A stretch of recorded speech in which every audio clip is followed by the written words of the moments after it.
What's the most uncanny coincidence you've ever experienced? My old work ran a Secret Santa once the week before Christmas. It was a $10 limit, and the person I was buying for I didn't know very well. I left my buying to the last minute because I just didn't know what to get her. So I was in town and walking past some shops when lo and behold I see an old copy of Oliver Twist in the window of the second-hand bookstore. It just called to me, so I went in and picked it up.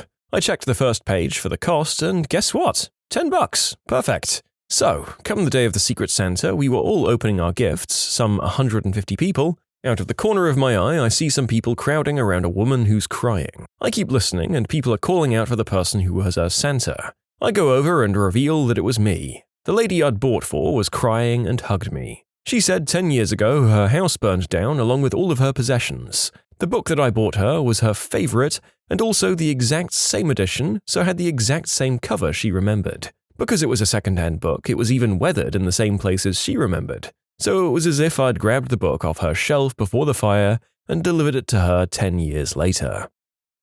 Here in my little town in northwest England, there's a good kebab shop from which the lads and I have ordered for years. We've been there after countless nights out and had them deliver to our doors, so we know the guys who work there pretty well. They're mostly Turkish. Once a few of us got together for a short break in Turkey. Having got off the plane, we waited in the car park outside for another pal who'd been on a different flight. As we stood soaking in the ambience of the new country, none other than the tall guy from our local kebab shop in the UK walked across the road right in front of us, 2,000 miles from home. That was weird. Seeing Paul McCartney of the Beatles on TV in 2001 and noticing that he was tall. Next day, I'm walking down a very quiet street, and walking towards me is a really tall guy, and it's Paul McCartney. He must have seen my expression, so he veered my way, stuck his hand out and said, "Hi, mate." I was shocked. 18 years later, and I'm still shocked. Crazy. Then he briskly walked away. A very brief encounter, but very important for me. I also wouldn't blame anyone for not believing me. It's a weird story. I used to get 2 buses home from work. I got off the first one, having left my phone and keys on the front seat of the bus without realizing. Got on the second bus, went to my favored front seat, and my possessions that I didn't know were missing were waiting for me. The bus had changed driver and route. It still freaks my nut out to this day. That's what we in the business of life call a freebie, my friend. I have never in my life got back anything I've left on the bus, and that list of objects is irritatingly long and growing. And I've tried very hard to get some of those items back. If you'd had to call the bus company about finding this stuff, I'm willing to bet that you would have never found it. Nobody believes me when I tell this story, but one day my husband and I ran into the same couple in 3 different places in 2 different states. So my husband and I had an errand to run out of state. We left early and stopped to get breakfast. The couple was sitting across from us. The lady had a funky shirt, which is why she stuck out in my mind. After breakfast, we drive to the next state over to the office that we have an appointment at. We're waiting in the lobby and the couple from breakfast walks in. Weird. So we spend the day finishing up our errands and then we drive back home. I didn't feel like cooking, so we stopped to get some dinner at the pub. We sit down at the table, and guess who's already eating at the table behind us? The same frickin' couple. I was in St. Augustine on vacation. On the way there, I just happened to think about this girl I knew back in college in Orlando. Just sort of wondered what she was up to and the like. Sure as heck, I ran into her in a bar there the first night. She was there celebrating graduating from PA school. Similar thing happened to me. I dated this guy Steven when I was in my late 20s, and we lived together for a year and then we broke up, and I was devastated. It had been about 3 or 4, maybe even 5 years since I'd seen him when I was walking in Santa Monica with my best friend, and I said to her, "You know what's weird? Steven and I have so many friends in common, and I've never seen him in this whole time since we broke up." 5 minutes after that, we walked across the street and into a restaurant, and who's sitting there but Steven? Me and a friend took some tabs of A one night, and we were tripping hard. Decided to walk to a gas station and get some smokes or something. We walked by a car lot in the small town I'm from, and all of the cars in the lot were cop cars. We were both walking ramrod straight all the way to the store, very quietly bought whatever we wanted there, then took a back street back to his place. We just stared at each other for like an hour and didn't speak until after we got there. Turns out the city had brought a whole new fleet of cop cars and they'd all been delivered there and were just on the lot for that night. Was sitting in a restaurant about 200 miles from where I live, telling my mother, who was visiting from a different country, about a trip I had to another country about 6,000 miles away, with a work colleague. And the lady at the table next to us leans over and says, "I think you're talking about my son." Turns out I was sitting next to my colleague's parents while showing my mum pictures of our trip. I was in Paris and some Americans were lost. They were the grandparents of my high school classmates from Nebraska. It's a small world. In grade 10 English class, the teacher didn't have anything planned for us to do, and it was close to the end of the year, I guess. So she goes to the big cupboard in the corner and pulls out a stack of copies. It's examples of a successful essay written during a final exam. So we can learn what a good one looks like and how to build a narrative, stuff like that. The topic of these was, what was the most pivotal moment of your life? There's 3 examples ranging in proficiency. We read through the first 2, and I volunteer to read the last one aloud. I start reading, and I stop. The essay was about me. My big sister had gotten a really good mark 6 years earlier on her final exam essay, which she wrote about the day I was born. I got pretty emotional about that one. Worked a half day. Drove 6 hours from Southern California to Northern California for car camping with my wife. Chose an obscure campground which was nearly deserted, off-season, picked the most deserted and remote campsite location. We planned on rocking the tent. Then we were bummed after setting camp and another couple selects the site right next to us. Turned out to be a coworker I'd spoken with earlier that day. I hadn't told the coworker anything about plans. We weren't close. Earlier that day we spoke briefly of a work-related issue. My wife and I were in Tucson visiting my mother who'd just moved there. My wife decided she wants a tamale. We drove around for 2 hours, stopping in restaurants looking for tamales. Couldn't find one. Went back to my mother's apartment. Literally 2 minutes later, someone knocked on the door of my mother's apartment, asking us if anyone wanted to buy tamales. One year I got a roommate through Craigslist. The guy was weird for sure, but good-natured and paid rent. Anyway, after about 2 months of living with him, my cousin comes over to hang. I introduced the two, and my cousin in the most chill voice ever said, "Nah man, we know each other." Turns out they were college roommates 5 years earlier in another state. Not me, but a pretty interesting story in my family. 2 of my great-grandfathers got imprisoned in the same jail and served time together. My great-grandfather on my mother's side was an architect and even drew my other great-grandfather's house. Just 2 dudes in prison. My parents got together over 30 years after their incarceration. I think they found out when my grandparents met each other. This is also kind of like a dark spot on the family's history, and my grandparents don't like to talk about it. My sister Emily was on a ski lift in New Mexico when some younger girl across from her asked if her name was Emily. Apparently, the stranger, who looked kind of similar but underage, had found her lost ID the year prior and had been using it for a year to buy alcohol. And it gets weirder. She was later hiking with friends for 17 hours. They got tired, thumbed for a hitchhike, and got picked up by this girl's twin. I met a Canadian guy while on holiday in South America, and we ended up going sightseeing together. At the end of the day, a person behind us tapped him on the shoulder and asked if the scar behind his ear was from cancer surgery. They got talking. Turns out they were from the same small town in Canada, had the same type of brain cancer, and had been operated on by the same surgeon. I moved from my small hometown, halfway across the country, to a small city where I knew absolutely no one. At the first party I went to in the new town, I started chatting with a guy. Turns out he'd also just left my small hometown. Haha, I hope that the introductions were drawn out by both of you just saying, "Oh, but you wouldn't have heard of where I'm from," and just referring to it as my little town in the sticks, before you finally realized that you basically only had the same stories. Was at the dentist getting a crown extension. The dentist said, "Hey, you were born on July 13th, so was I." His assistant piped up, "Me too." We all shared a look of surprise and longing with each other, longing to be closer. Then they drilled the absolute F out of my teeth. Had a kidney transplant last year. The nurse makes a comment about it having my name on it. He then elaborated to say that the donor had the same surname as me. An officer from a different police department was showing me a picture of the guy they wanted to arrest in a different part of town.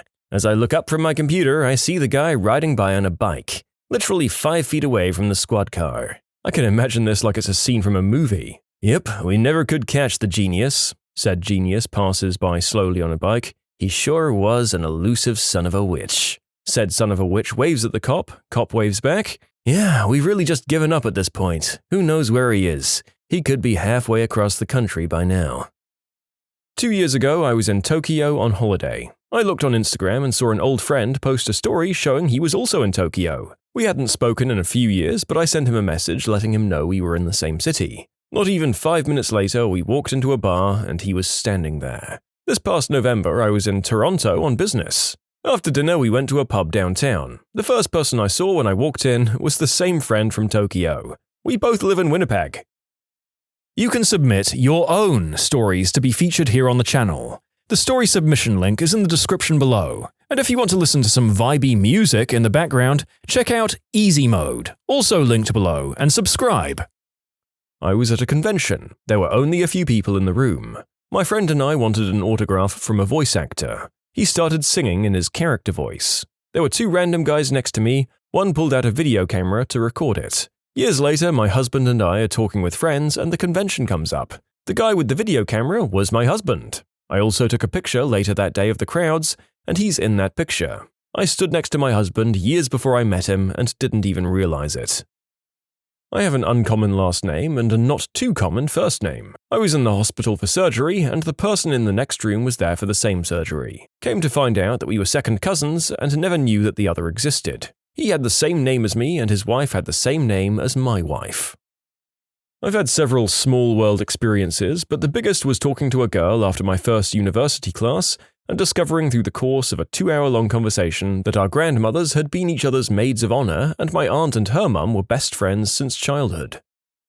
Back in the early to mid-90s, the phone system changed and you no longer needed to dial the area code for a long-distance in-state call. We're a small state with only one area code. One morning I woke up to the phone ringing, and when I picked it up I recognized the voice on the other end as belonging to my old boss from a few years ago. She had an unmistakable voice. We had a nice conversation for a bit before she realized she had dialed the wrong number. I lived in a different part of town in a different part of state, but the number must have just been off by only one digit from the one she had tried to call. To add to the coincidence, I'd overslept and would have been late if she hadn't called me and woken me up. Both of my grandfathers were named William, and both grandmothers were named Joyce. There are at least 2 ways that could happen, and only one involves a wild coincidence. Started dating a girl a few weeks ago. We got to talking about where we lived and stuff. She lives in not only the same building, but the exact same apartment I lived in 2 years ago. It was so frickin' bizarre walking into my old apartment that I never thought I'd see again. What are the odds? The person who sits next to me at work copies everything I do, except she has no way of knowing. I wear a blue sweater, she wears a blue sweater. I bring leftover spaghetti, she brings leftover spaghetti. It's so weird I almost hate her. When I was 18, I lived in a town a very long ways away from where I ended up moving. I struck up a friendship with this guy from work in that town. We played Halo, watched movies, etc. He was awesome. I ended up moving suddenly due to a family emergency, and I never got his contact info. I didn't even remember his name a decade later, but I thought of him often as he was an awesome guy through all the years. 11 years later, I'm working at my job, carpooling with someone from my training class, and one night he asks if I mind his roommate being in the car, as he was going to take the car after we got off at work and use it for the night. He introduces us. I turn around and in the back seat is the guy from the town a very long ways away. We reconnected immediately and now live together. He's my best friend for sure, and the godfather to my children.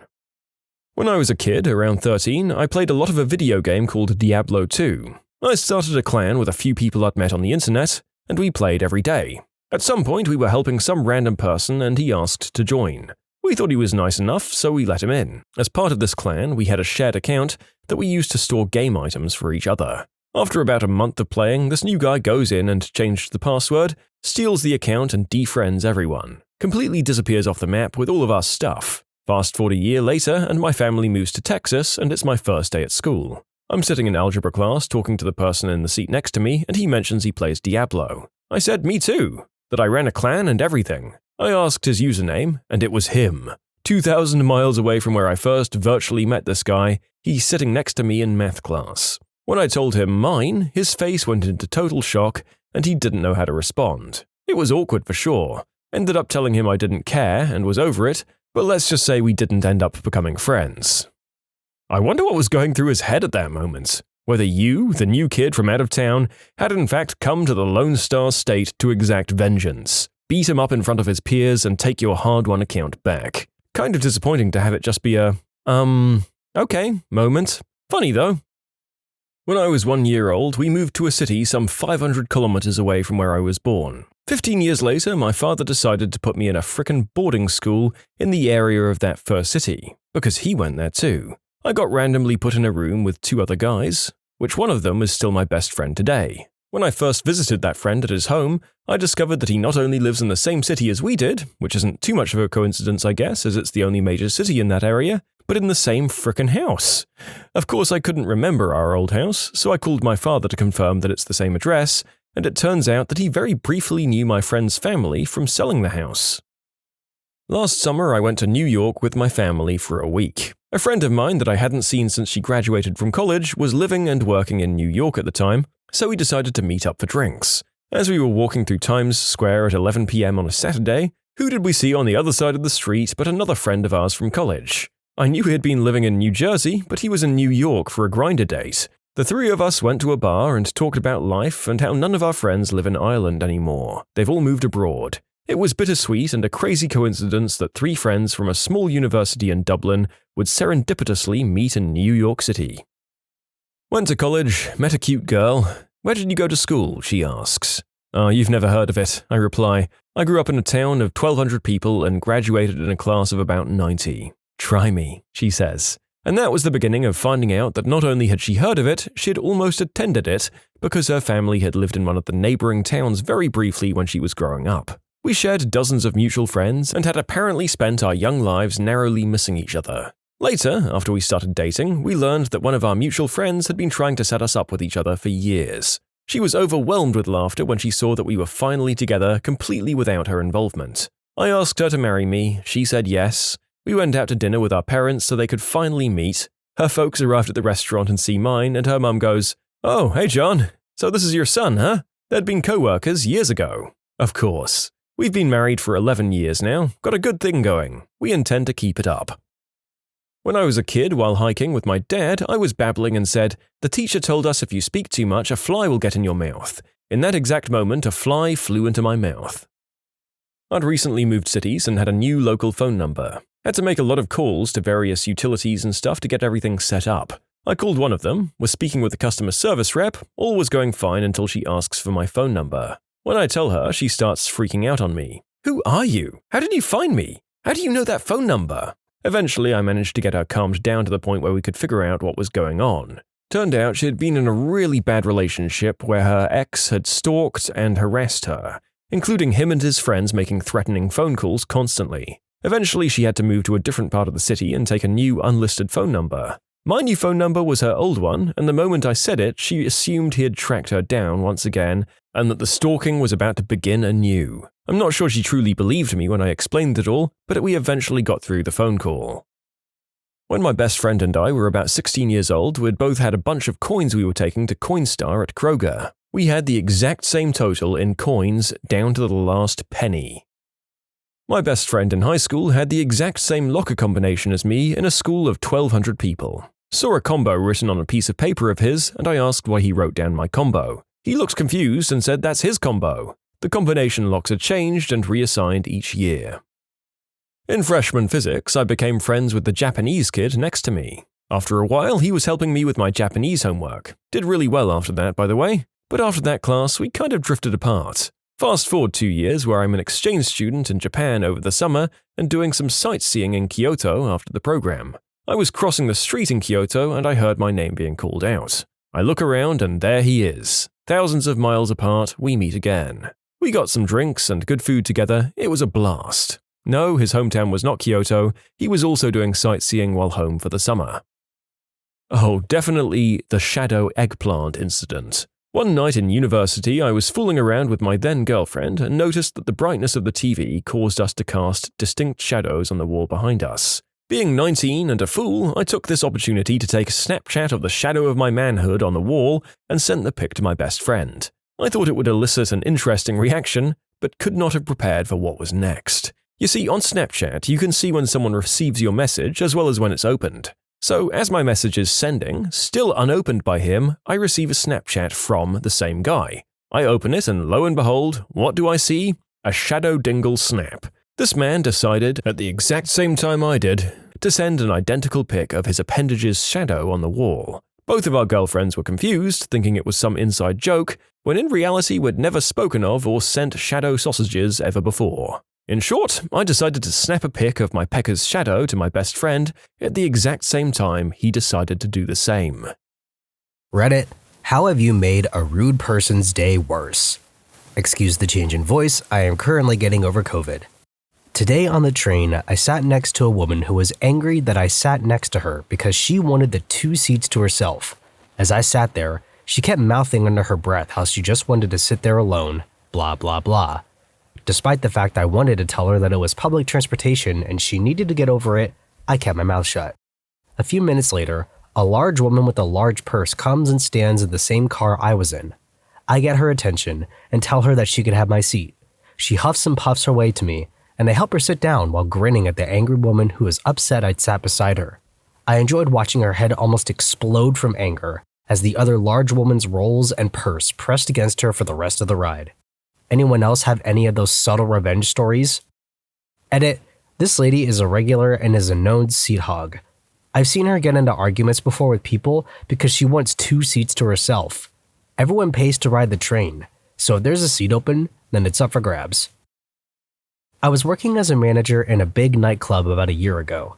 I don't wear a uniform, but have a radio and run the security team. The venue has a great smoking section that looks out onto the street. One night, the venue was packed, so I did my usual roam making sure that there were no problems. However, it was too packed to walk through the smoking section, so I walked down the street instead, but could still very easily see into the smoking section. One guy stares me down, then calls me over and starts swearing at me for no reason, and telling me that, quote, pieces of crap like you can never even get into a venue like this. He obviously had no idea I was the manager. However, I didn't want to have security get into a fight inside with him. The guy kept telling me he would punch me out and stuff, and was clearly trying to look macho to impress someone. So I agreed and told him to come and meet me outside, and he could even have a free swing. He puts his drink down, takes off his jacket, and storms outside. Once he walked outside, I walked back inside and told security not to let him back in. The look on his face when he realized I ran the place was priceless, and then the realization that he couldn't get back into the club was amazing. It was the easiest and most fun removal I have ever done. I'm a manager at a grocery store, so I get awesomely rude customers on a daily. Every Wednesday is senior discount day. You have to be 55 to 60 to qualify for the discount. Needless to say, Wednesdays are tense. Lots of seniors and lots of other people who don't want to deal with the seniors. I don't generally mind the old folks. Most of them are pretty cool and have some interesting stories and cute jokes. This Wednesday, there was one particular customer who was being a huge pain in the butt from the moment she walked in. She was tall, blonde, high heels, very made up, and dressed to the nines. She was probably late 30s to early 40s. She came storming up to customer service. There are no parking spots. This is ridiculous. I'm going to request to corporate that you expand your parking lot since you don't seem to have the initiative to request that yourself. Off to a great start, lady. She comes storming back up about 45 minutes later. I am in a huge hurry, and every line has someone in it. I need to check out here. We had 3 lines open, and each one had one single customer. One. I say, no problem, but I'll get you at a checkout. You have too many items to get here. She has a huge hissy fit. I don't have time for this. Let's go. As I'm checking her out, it is constant whining. You only have one brand of makeup? That is ridiculous. I only wear MAC, but I was going to settle for Revlon, but you don't even have that. Now I have to make a whole separate trip. Please don't put my bread on top of my eggs. The eggs could roll over and crush the bread. Please bag my avocados separately. I need to use those for a face mask tonight. They need to be perfect. I have a photo session for work tomorrow. I'm in a magazine. She was unbelievable. Finally, at the end, I had enough. As she's about to pay, I say, don't forget today is senior discount day. You get 5% off. She just stared at me. What? I smiled broadly. Every Wednesday, senior citizens get 5% off their bill. I'll go ahead and take it off. You are 55 to 60, right? She is staring at me, debit card in hand, cheeks getting red. I lose my smile slowly and say, oh, you don't qualify? Sorry about that. Maybe next year. Thanks for your honesty. I haven't seen her in the store since. I used to work for the DMV, and the one I worked at had pretty limited parking. Surprise! I had left for lunch, came back, and was having a hard time finding a place to park. I finally found a spot, so I drove up to it and put my signal on showing that I was waiting for it. People, in my experience, Usually respect this and continue on. Not this time. Just as the car was backing out, after I had waited a few minutes, a car came from the opposite side of the lot, made eye contact with me, and then shot right into the parking space. I was so mad because now I would be late after looking for a new spot. As I drove past the woman that had taken the spot, I just shook my head and she responded by shrugging her shoulders, smiling, mouthing the words, "Oh well," to me, and then ran her finger from her eye down her cheek as if to mock me crying about it. I continued into work, got in trouble for being late, but had actually forgotten about the incident until whose number gets called to my station but Miss Spot Stealer herself. The look on her face was priceless. Keep in mind that I'm not your average DMV worker. I understand that stuff happens and waive penalties all the time and treat my customers with respect because I believe that what goes around comes around, and I know how crappy it is to wait at the DMV all day. I'm usually so nice about getting penalties taken off people's accounts that I get in trouble for it at times. So, I greet Spot Stealer as nice as I would anyone else. In fact, it may have been nicer than it normally would be. She may have thought I didn't recognize her. Her registration is far past due, with hundreds due in penalties. I let her tell me her whole sob story and then finally tell her that she owes in full because she was aware of her due date. She argues it a little until, out of sight from my manager, I mouth the words, "Oh well," and drag my finger from my eye to my cheek, mocking her tears. At point, she puts her head down and proceeds to take out her card and pay the full amount. Because yes, we do take debit cards. What goes around, comes around. When I was working a crappy job in my younger days, a customer was upset that he had to wait in line like everyone else before being able to make his purchase. He actually said, "Do you know who I am? I own hotels." To which I replied, "Well, sir, I'm sorry, but this isn't Monopoly. This is Krispy Kreme." He was not pleased. Not even COVID can keep me from telling you to subscribe to Am I the Genius and Am I the Jerk, linked in the description below. As always, thanks for watching, and I promise I'll sound a lot better next time. I was sitting in my car taking some photos with my new smartphone while using different settings.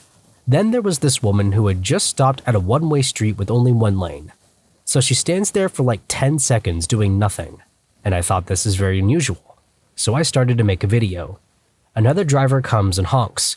She then starts to reverse and hit the car of the other guy with their big BMW. 4 guys jumped out of the BMW and start yelling at the guy. You have to know in Germany, always the one who hits another car from behind will be blamed if he can't prove that it wasn't his fault. So we have a classic case of insurance fraud. The poor guy at the back was really worried because he knew he couldn't prove it. I just sit there in my car and waited for the police. Then I go outside and the police started to get the stories. Of course, there was 4 against 1. I just stood there and listened to the woman complaining about who this idiot hits her from behind and her brand new car is now damaged. After the police took the statement from both sides and even take my statement, they said there was no chance that 2 versus 4 could prove that he didn't do it. 2 of the guys at the BMW said they didn't know the girl and were pedestrians who saw it. That would increase the credibility. So they made all false statements to the police, and exactly that's the thing I wanted to happen. I then told the police, "Oh wait, there's just one thing," like Columbo style, and said that I have a video of what happened. I showed them to the police, and the women and the drivers just stand there with mouth open. You could not only see how she hits his car, but also that the quote, pedestrians were with the women in the car. The guy then hugs me, and we became good friends. Turns out he lives near me, and we spend the evening drinking and gaming. I'm in a massive line at a store. I'm next in line, but the person in front of me has a crap load of stuff. A helpful clerk sees the mess and opens another aisle saying, "I can help the next customer." Well, that's me. However, the checkout counter has 2 sides, a right and a left. It is set up for people to come to the right side, but the left can be used as well. As I am stepping over to her counter, this jerkwad from the very end of my line is sprinting to her counter, pushing people with his partner in tow. He arrives right before me. They have a mountain of items in their cart, which he starts throwing on the checkout counter. I am standing there on the other side with my one item burning with rage. Checkout girl waits until he stacks all of his crap on the counter, looks at me, looks at him, and says to him, "I'm sorry, sir. You're on the wrong side. You'll have to go to the end of the line," which is now massive. I put on my biggest grin, made eye contact with him as long as possible, and loudly told the clerk how awesome she was. Just the other day, I was at a Chinese buffet, and the 3 people in the booth next to me were questioning the waitress. She appeared to be Asian Hispanic, about voting for the president and who she planned to vote for. She had trouble understanding them and communicating that she could not vote. They immediately began taunting her that she shouldn't be here if she couldn't vote, that she didn't even know who the president of the United States is, and then took a picture and said they would post it on Facebook. I later found out the waitress was on a school visa and couldn't vote, but was unable to convey that to them. After the waitress walked off, one of the girls at the table, the one who took the pic, looked up and asked me where I worked because I looked familiar.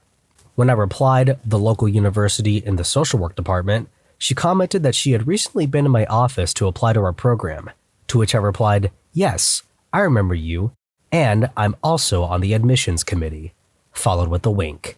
The color drained from her face, and she knew she was screwed. Karma's a jerk. TLDR, I provided unsolicited marriage counseling services to a jerkwad. I worked at a hotel several years ago and had to deal with insufferable pricks about a dozen times a day. Hotel stories about Billy Mays watching granny adult films, a person that threw hot coffee in my face, a person that spit on me, and a crazy lady that slapped me are in my common history. The best/most evil revenge I ever got was on a guy that stayed with us 4 days a week for the entire 5 years I worked at the hotel. The big utility company in our area was having financial issues, and he was the leader of the auditing team that was sent in to straighten it out. Anyway, I would interact with the guy at least a few times every day I worked, and he was always very rude and condescending. As an example, one of his coworkers would ask me for a local restaurant recommendation, and he would chime in with, "Yeah," because minimum wage workers are known for their taste in fine dining. If someone asked me for something personal, he would say something like, ask him what life choices he made to be here plunging toilets and writing down my preferred wake-up call time. Maybe he can share his wisdom so we all avoid his fate. Stuff like that. He was just a jerk to everyone on the hotel staff and was always very demanding. Since I saw him every day, I noticed that he had developed a relationship with one of the younger women on his auditing team. I saw the romance blossom from flirting to full-on groping and grinding in the hotel lobby. One day, he had just finished delivering one of his delightfully crappy bon mots to me, and I was fuming. Then he screamed at one of my coworkers because she had a Filipino accent, and he said he only wanted his room cleaned by, quote, white Americans. I vowed revenge. His wife called in to speak to him later that night, like she usually did, and I said, "Oh, I think he's sleeping in Mrs. Blank's room tonight. One moment, please." And then I connected his wife to her room. His wife must not have told him what I had said, because he didn't try to get me fired. They got a divorce. They didn't have kids, but according to another guy on the auditing team, his wife got the house and custody of their dog. He stopped staying with us shortly after the phone call. I was riding my bike to work one day, and when crossing a street, in the legal zone with the walk sign, a woman ran me over. She drove through the crosswalk looking to turn right and ran right into me. She stopped after I got bumped hard enough by her fender to take a spill and have some bruising all down my side. She gave me an exasperated, "my bad" wave and continued to talk on her cell phone, ignoring me as I picked myself and my bike up. I walked right up to her open window, grabbed her cell phone from her ear, and chucked it into a nearby parking lot as hard as I could. I swear that was the farthest I have thrown anything in my life. She gaped at me in shock as I struggled back onto my bike and slowly rode off, fuming yet victorious. Then a half-mile farther on my trek, I got attacked by a goose. Not my best day. TLDR, woman hit me with her car, got revenge, got attacked by goose. Edit, those who have pointed out that riding a bike in a crosswalk is not legal are correct. In this particular instance, it was not a sidewalk but a designated bike path.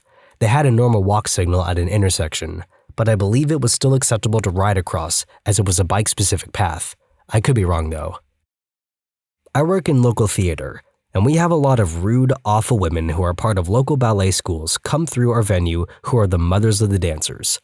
Once, this woman rang up wanting seats to an almost sold-out ballet performance that had been on sale for 4 months the day before the show and did nothing but abuse me for 5 minutes because she left buying them too late.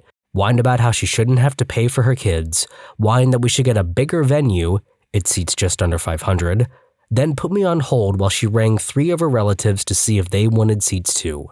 She was positively awful. The seats I was about to sell her were the only ones in the theater left, and there were good seats. While I'm on hold, a grandma of one of the ballerinas comes to the desk and asks if we have any seats left, as she'd been in hospital and couldn't buy them earlier, but said she'd understand if we were booked out. I put the phone with the on-hold music down and sold this old lady the last seats for the show and gave her an invite to our next year's dance season for her granddaughter and herself, so she'd know exactly when all the important dates were coming. She thanked me over and over, and she's now one of our regulars and brings her grandkids to our shows. 2 minutes after the old lady leaves, the jerk on the other end finally takes me off hold and says she wants the remaining seats that we have left. I tell her, "Sorry, we've just sold out while you had me on hold, I'm afraid. Better luck next year. Anything else I can help you with?" She was choking with rage on the other end of the phone. It was fantastic. I watched a lazy shopper park their grocery cart right behind another person's car instead of putting it in the cart return. I got out of my car, ran up and moved the cart, and put it behind her car. I then ran off and watched her have to get back out of her car since she couldn't back out, and then finally proceed to put up her cart the right way. I felt like a champion of the people. Saw a woman with her husband toss a squash into a cooler that they apparently didn't want anymore. As they walked away, I picked up the squash and followed them. They left their cart for a moment, so I put the squash into their cart and walked away. She had a dumbfounded look on her face when she noticed it back in her cart. I put it in a very noticeable place and proceeded to put it on a nearby shelf, and they walked away. I, of course, took it off the shelf and followed them again, doing a drive-by drop-off of the squash. At this moment, my girlfriend got fed up with my antics and made me stop. I would have done it until they gave up and bought the squash, or I was caught. I'm very easily amused. Heard this from a DJ in my hometown. He's pushing his cart of groceries out of the store and over to his car when a woman pulls into the handicap spot in front of the store. No placard, no handicap plates. Jumps out of the car without so much as a limp and heads into the store. He gives her the stink eye about taking up a handicap spot, and she snarls, "Deal with it," and sashays into the store. This guy is mad. He sees a couple cops who were leaning against their cars talking. They hadn't seen it, so he goes over and tells them the story. They smile and say they'll handle it. He puts his groceries in his car, and as he's pushing his car back to the store to put it in the rack, good guy DJ, he says the cops had blocked the lady's car with theirs and were leaning against their car waiting for her. As he's putting his cart in the rack, the lady comes out of the store with her purchase, sees the cops, and almost craps herself. The fine in California is $250 to $500 for a first offense. Priceless. He walks over to her and says, "I dealt with it." Female Redditor. I was out at the local watering hole having a few beers with a group of friends. The group became larger and larger with time. After a while, I got semi-separated from my fiancé. I was introduced to a guy. We'll call him Bob. The introduction went like this. "Bob, this is Psychocentric. Psychocentric, Bob." To which he says, "Every psychocentric I've ever met is a slut and unfaithful." Now, I don't get bent out of shape without good reason, so I just brush it off as drunk banter, or maybe a recent breakup with a psychocentric and say, "Well, I neither, but nice to meet you anyway, Bob," and shook his hand. The rest of the night, he would go to the bar, walk back, and give me the stink eye. For whatever reason, he didn't like me. The feeling was becoming mutual. I decided ignoring him would probably be best. He was certainly not in his right mindset, right? A few hours passed, and I was sitting by his female friend, having fun talking and giggling. He puts his elbows on the table in between us, staring at me like I had done him wrong somehow. I just kept on with our conversation and ignored him. He then puts his nasty face right next to mine and says, "So, are you a slut?" My temper and alcohol got the best of me, and I yelled, "No, and what is your problem exactly? I've been doing my best to ignore you. Get a clue." He then chest bumped me and said, "Do you want to go?" I'm all for equal rights, but this was the first time an able-bodied adult male has asked me, a girl, if I wanted to throw down. I walk over a few steps to my fiancé, who was talking to a bouncer friend of ours, and said, "This guy says he wants to kick my butt," while the douche just keeps advancing. The bouncer looks at him, gives a hand signal, and soon 5 red shirts, Bouncer uniforms surround him. He was, quote, escorted out of the bar and went to his minivan, drunk. I called work. I work for the sheriff's department. They got a good tip on a sure thing DUI. I might not have thrown down, but I think I won that round. Late night store clerks. What are the strangest things that have happened on the job? I work nights at a gas station in a pretty good neighborhood in New Hampshire, so usually it's pretty boring. One night, I did have a customer really creep me out. I was just getting ready to close down the store when a little old man came in. He was small and dressed in khakis and a button-down shirt. I made the usual small talk of asking him how his day was going. Then, as I was handing him his change, he firmly grabbed my wrist, made direct eye contact with me, and said, "Hell is a real place, and the devil has already got his hand on you, girl. Be careful." I worked third shift at a Sheetz. For those of you who don't know, it's a gas station / convenience store / fast food place. On multiple occasions, I have been cussed out because we discontinued pickle chips. I've had people tell me to screw off, break things, demand to call corporate, etc. Drunk people love pickle chips. Edit, I get it, sober people love pickle chips too. I've never been a store clerk, but I was lucky enough to witness the following story. 7-Eleven, circa 1996.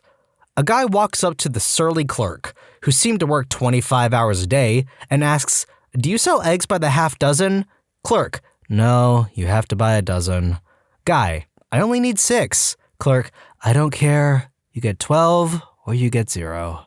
Without saying another word, the guy walks back to get his dozen eggs, pays, and walks out. Then he throws his 6 unwanted eggs at the store window before driving off. I worked 11 p.m. to 7 a.m. shift in an all-night garage for a few months when I was 18. There was this weird Vietnamese dude who always drove a white Honda Prelude and always filled up with 666 pounds of petrol. He wore the same pair of cutoffs every time, with blotches and bruises all over his legs, and used to literally wander in, leaning against the displays, pick up as many yogurts as he could carry, pay with the 50-pound note, and stagger out. One time he came in with these 2, obviously prostitute women, who were draped all over him with the biggest pupils I have ever seen. They stood at the counter while I scanned all their yogurts, and he spoke for the first and only time. Staring at me, said to the women, "She can join us, can't she?" One of the women looked at me and said, "You'll make a lot more money if you come with us, darling." I nervously laughed, took their cash, and they left, grinning in silence. The place I worked had a monitor / camera that showed you on it as you walked it. It was like 10 minutes before closing, and a guy walks in and just starts rapping into the camera and acting like he's shooting a music video. He went through an entire song. A man came in 10 times within a single hour. He kept leaving and coming back without buying a single thing. Finally, on the 10th time, he comes up to the counter with a box of tampons. I proceed to ask him, "Rough night?" To which he responded, "I really don't want to talk about it." Had a guy pull up to the pump, unhooked it wanting post-pay. Our policy said not to authorize it between midnight and 5 a.m., which was prepay only. I announced this to the dude over the loudspeaker. I'm pretty sure he was wasted. He continued to get more and more belligerent. When he started beating the pumps with the nozzle / hose, I called the cops. Dude starts banging on the door. Locked, no way he could get in. Can't, gets frustrated, and finally just whips his deal out and starts wagging it in the general direction of the store. The CCTV is getting all this, so I just start laughing my butt off. Then, the cops pull up, and 2 deputies put this poor, drunk, deal-wagging man away in the back of a police car. I quit a few months after that. I worked at a small convenience store in the early 1990s. They had one of those fry delis that had chicken, JoJo's, corn dogs, burritos, etc. This particular night, I had run out of burritos and chicken. I also shut the thing down and cleaned it all out about an hour before closing. About 5 minutes before I was closing up, a guy walked in and asked for some burritos. I told him I was out of them, and that I was just about to close and the fryer was shut down. He walked around the store for a minute. I assumed he was looking for something else to buy, and then he came up to the counter, pulled out a knife, and told me if I didn't cook him some burritos, he was going to stab me. I freaked out, but told him I had none to cook. I showed him the freezer and told him I would happily cook anything he wanted from it, but he will see I was out of burritos. He looked at it for about a minute, turned to me, and said, "You really are out." I replied, "Yeah." He then put the knife away and left the store. Edits. Just to clarify, a JoJo is basically a deep-fried potato wedge. They were very popular where I grew up. I guess there are other names for them in other parts of the country, but where I grew up, we called them JoJos, and you ordered them by weight. For example, you would say, "Give me a half pound of JoJos." Also, as far as I know, the guy never got caught. I called the police and described the guy, but never heard from them again, so I assume he got away. The burrito bandito could still be roaming the streets. And thanks for the gold, kind burrito-loving soul. It's official. My highest rated comment ever is about nearly being stabbed over a burrito. A guy came in to buy beer after hours. Told him I couldn't sell. It was against the law. He pulled out a badge, said, "I am the law." I called 911 and a cop shows up. Tells me if I can just let it go, I wouldn't have any more problems. I let it go. 2 weeks later, driving home late at night, way over the speed limit, I got pulled over. It was cop number 2. He came up to the car, recognized me, said, "Slow down," and left. I used to work the graveyard at a gas station near my place. A pretty normal night. Clean, stock smokes, clean again, sit behind the counter. A woman came in about mid-30s with a little boy with her. She was in tears and her clothes were torn a bit. She came up and asked to use the phone. When she got off without getting an answer, she asked to stay here for a bit. I told her it would be no problem. About 20 minutes go by, and I wound up giving her and her kid free drinks and one of the sandwiches we have on the hot rack. She was in the store for about 30 minutes until her, quote, boyfriend came in and found her and her kid. He was pretty calm at first, but then started screaming at her and telling her she needs to come with him. Luckily, before anything crazy happened, a cruiser pulled up to the front and 2 cops came in and intervened. He was arrested right there. I guess he had been beating her in front of her kid and she was trying to run away. I'm glad I got to keep her away from harm for at least a little bit. It was a scary night. Let's see. Closed the store to play hockey on the roof. Had a guy come in and, quote, inspect individual eggs in each carton until he found the perfect egg. Had an old guy who asked to use our bathroom, but first he needed reading material and asked for an adult mag from behind the counter. But when we gave it to him, he said he didn't like that one and asked for a different one. Then he died while taking a crap. You know, normal stuff like that. I actually used to work retail for a couple months. Craziest interaction I ever had was a guy who came up to me and started striking up conversation, but what he said really stuck out to me. He said, "You should subscribe to Am I the Genius and Am I the Jerk, linked in the description below." I just kinda nodded and thanked him for watching. Some people. Huge guy comes in and asks to use the restroom. No big deal. I'm not one to stand in the way of nature. Well, maybe 20 minutes later, guy comes out in a huff and says, "Dude, I'm really sorry. I screwed up your toilet. It's all good, man. I'll get it." Not really needing spectators while I cleaned crap, I expect the guy to shrug his shoulders and walk off. Well, he looks back into the back where the restroom is with a look of disgusting concern and says, "Man, it's really coming out. Like, it's coming out into the back room." I rush back, thinking I've got to at least stop this from becoming some kind of biohazard event. I round the corner and there's nothing, but I can smell an unholy, overwhelming stench. I continue back, expecting to ruin my shoes at any moment until I reach the men's room. At this point, I've had to cover my face with my shirt and focus on breathing through my mouth, but I reach the door with no issue. Frustrated from the mind-numbing odor alone, I push the men's room door open, ready for at least an inch of gas station dukes all over the floor. As the door swings forward, I see nothing but water filling my eyes and the black/brown human paint the fat jerk left against the back of the bowl. Ticked to the point of rushing out, fully intending on asking this rotten jerk what the deal was, I round the corner again to see his big, poop-eating grin spread across his face. Stinks, huh? TLDR, got jigsawed in the breathing in noxious fumes. I worked at a 24/7 gas station in a small college town. One night, the club across the street had a fight break out and about 50 people were pepper sprayed by the police when they responded at about 1:30 a.m. 5 minutes later, cue 50 angry clubgoers bursting into the store, running to the dairy cooler, dousing themselves in milk, and then running back out. I just stood there in utter confusion and then told my boss I didn't want the late shift anymore. Edit, man, I really missed out on an amusing pun with utter confusion, huh? Not a late night clerk, as my store closes at 9, but some pretty strange things have happened. In no particular order, a woman tried to tell me that Jesus could talk to her through her eyes and that we were all going to hell. A man came in for no reason other than to take a dump in aisle 3. Some guy tried to come in and steal cigarettes from behind our counter, and may have gotten away with it if he had not then tried to buy cigarettes with the other ones stuffed down his shirt. 2 different people have tried to lock themselves in our bathroom and tell us that that was their home now. Once a week, someone will try to buy our entire cereal aisle, just pulling entire displays off the shelf and trying to do it as quickly as possible, like getting into a line is some sort of free pass and we have to let them buy the stuff. An ex-employee one time came back in after hours as we were closing down stuff for the night and started to work. She was behind the deli counter just cutting meat, talking to invisible customers.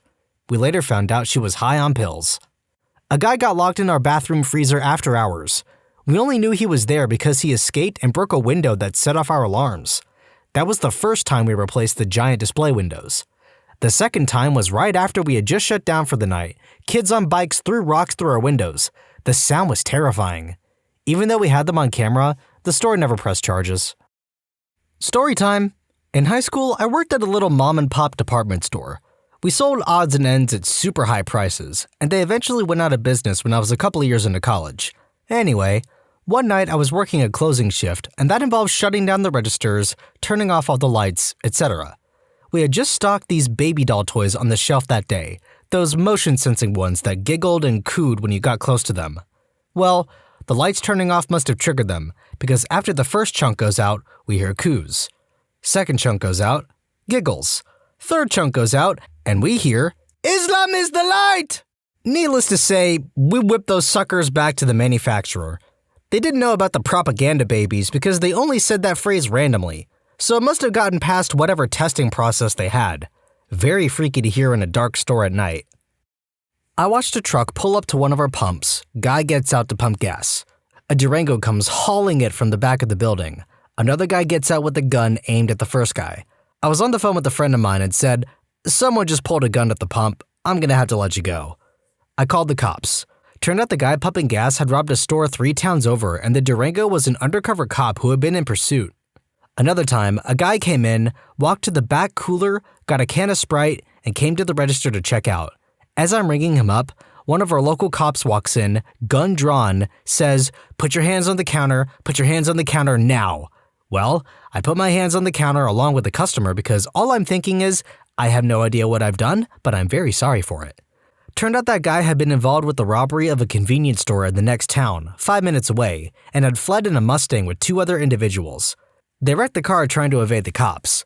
All 3 dispersed, 2 were apprehended pretty quickly, but the third came into the store to either blend in or rob me. I honestly don't know which.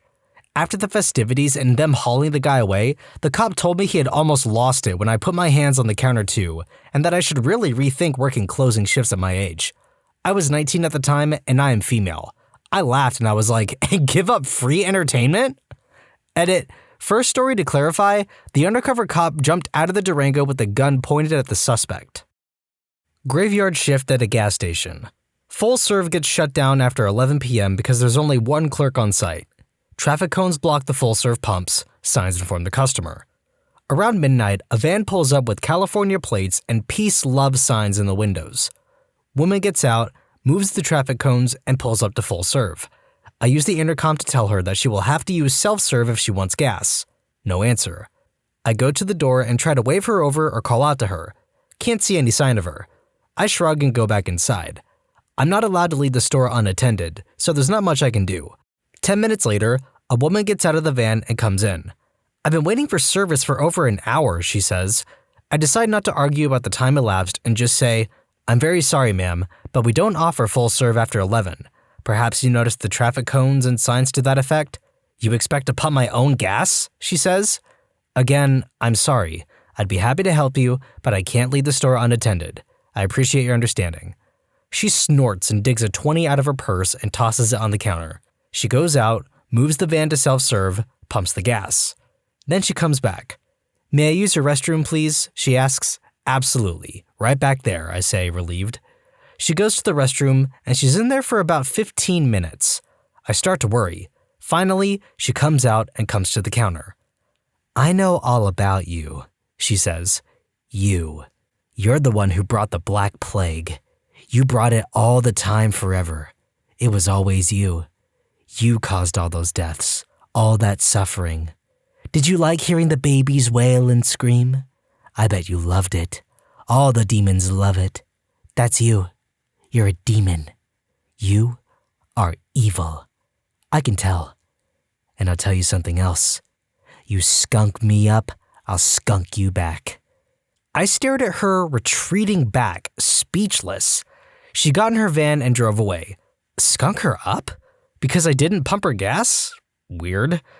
I went back to fronting shelves for about 30 seconds before I thought, perhaps I should check the bathroom. I walked back and pushed open the door. Poop. Poop everywhere. On the walls, the floor, the mirror, the sink, all over the toilet lid and the tank, crap on the door, clearly smeared by hand. And oh, the stench. As I turned to get the cleaning supplies, I muttered under my breath, "You skunked me back, all right. Yes, you did." I worked through my college years at a grocery store in a college town. I worked in the deli/bakery and daytime cashier. One night, I was asked to work the late shift for time and a half. I didn't have class the next day, so heck yeah. It was a night I'll never forget. As I was transitioning from day to late night shift around 9 p.m., a kid came in and started just eating olives off the deli bar with his bare hands. Cops get called. He is found 5 minutes later assaulting the soda machine outside, screaming and crying at the same time. Then arrested while high on what was probably PCP or meth. A plethora of drunk sorority and frat jerks pouring in between midnight and 3 a.m. trying to buy alcohol when they were already wasted. The town had a bus system that ran all over the place for free, and we were a very central stop. Had to call a, quote, code wood to summon our late-night stalker who was indeed built like a tree trunk. Some punks wanted to steal some fillies and demanded to, quote, just hold on to them while they shopped, then got confrontational when I wouldn't give the fillies to them before paying. For clarification, since I'm a terrible writer, Wood was a night stockman who probably went to bodybuilding competitions on the weekends. Hence, I was calling him to the front to help me deal with the hooligans until the police could show up. After the cops showed up with their canine from said confrontation, she decided to hang out and talk to me for a while. She showed me a bunch of fake IDs she collected. Insomniac Kid kept coming into the store to buy food and smokes. The street sweeper guys showed up around 5 a.m. to clean the lot. They had to come inside to use the restroom. In that amount of time, their street sweeper got stolen because they left the keys in and running. Not sure if they ever got it back, but I imagine it will be hard to hide in a small college town. TLDR, what was a highly functional, prestigious college town got rather seedy at night. I also spent a lot of time reading, but I don't suppose people came here to read about my Asimov novel. Edit, Phillies are a cigarillo/blunt used to smoke weed, usually in a party scenario. They are commonly shoplifted after normal business hours. Thus, they are kept behind the counter so they are not easily accessed. Back from my days working graveyard shift at a grocery store. Let's see what I can remember. Had a former employee come in drunk one night and call the cops on himself for shoplifting because he wanted somewhere to sleep that night. Had an employee come in on a night off all ticked off, proceeds to walk straight to the back room without a word. About 10 minutes later, there was a successive loud pop, pop, pop, pop. Turns out he climbed up to the roof to fire his gun. A customer came up and told me he heard something fall down in the back room. Tons of stoners buying ice cream at 2 a.m. Meth heads buying Brillo pads and ammonia after 3 a.m. Bars closed at 2 a.m., so all the cops were usually gone from the area by around 3. Saw a drunk guy fall asleep while his car idled along in the parking lot. Luckily, he hit a curb and no damage was done, but the cops got a good laugh out of that one. A tall, drunk Russian guy tries to buy beer after the 2 a.m. legal cutoff time, then proceeds to pick on a sober customer half his size. The little guy took one swing and broke the Russian dude's nose. Had a guy come in when another employee was taking a dump. I'm so sorry that there's so much poop in this episode, I have no idea why. Guy really had to take a dump, so we turned around and took a dump at the urinal, asking the employee on the toilet for toilet paper. In high school, I worked at a 24-hour pharmacy which also had a small selection of beer. At about 2 a.m., this guy walks in 3 sheets to the wind, saunters over to the beer, and grabs 2 12-packs. He comes up to the counter and slams the beer down, reaches into his pocket, and pulls out a half-eaten taco and puts it on the counter. I couldn't say anything because I was so perplexed. I just let him walk out with the beer and told my bosses I thought he might have a gun also. It was the strangest thing I've ever seen. A couple weeks later, He apparently tried this at the family-owned gas station across the street and got shot. I worked at Dunkin' Donuts. Every Tuesday night at about 8:45, a guy would come in. A guy in Daisy Dukes and a sequined bikini top. He was balding, had a beer gut, and chest hair. He would strut his stuff to the counter and order 2 sprinkled donuts. Every Tuesday. Honestly, I aspire to that level of confidence. Used to work third shift overnight in a Texaco 20 years ago. One night, this guy in a bright yellow Mustang comes in to buy gas and beer. I run his credit card, and the register flags it for being stolen. So I tell the guy, your car won't work. Says I have to keep it. So the guy kind of freaks out, leaves his beer, then hops in his car and speeds off. I call the cops because he already pumped his gas and left without paying for it. So later, I walk home at 6 a.m. I lived only a 5-minute walk away. As I'm walking, I see the yellow Mustang parked at an apartment complex across from the street from my house. So I go back to work and call the cops again, explaining that I know where the guy lives. Presumably, after that they found him and arrested him or whatever. A few days later, I had to do a friend a favor and take her to visit her boyfriend, who was in jail at the time. On our way out of the jail, some guy walks up to her to bum a cigarette off of her. It was the guy with the yellow Mustang. I sped up to walk ahead of them, so hopefully he wouldn't recognize my face. She gives him a cigarette, and he proceeds to complain about how he got arrested because he found a credit card, so of course he was going to buy some gas and beer with it. He didn't recognize me, so I remain unmurdered. 911 operators. What is that one call that you can never forget? Many of these stories will be sad and graphic. Viewer discretion is advised. Harley motorcycle tipped over and the clutch lever went into a 4-year-old's eye. Parent was on the line asking what to do. Suddenly, she said, "They're going to lift the motorcycle." I emphatically told her to tell them to stop and wait for rescue and EMS. Rescue ended up cutting off the clutch lever and transporting the kid to the hospital. She underwent surgery. That was 1982. Just last year, I met the lead rescue officer and the girl herself, now fully grown. They wanted to meet the 911 operator that saved her vision. I'm a dispatcher for a cab company. One day, I got a call from an old man who seemed as if his voice was trembling. I'm naturally polite, as I asked for his drop-off address. He said, the emergency room. I casually said, "Feeling a little under the weather, eh?" And he responded, "I tried to take my life.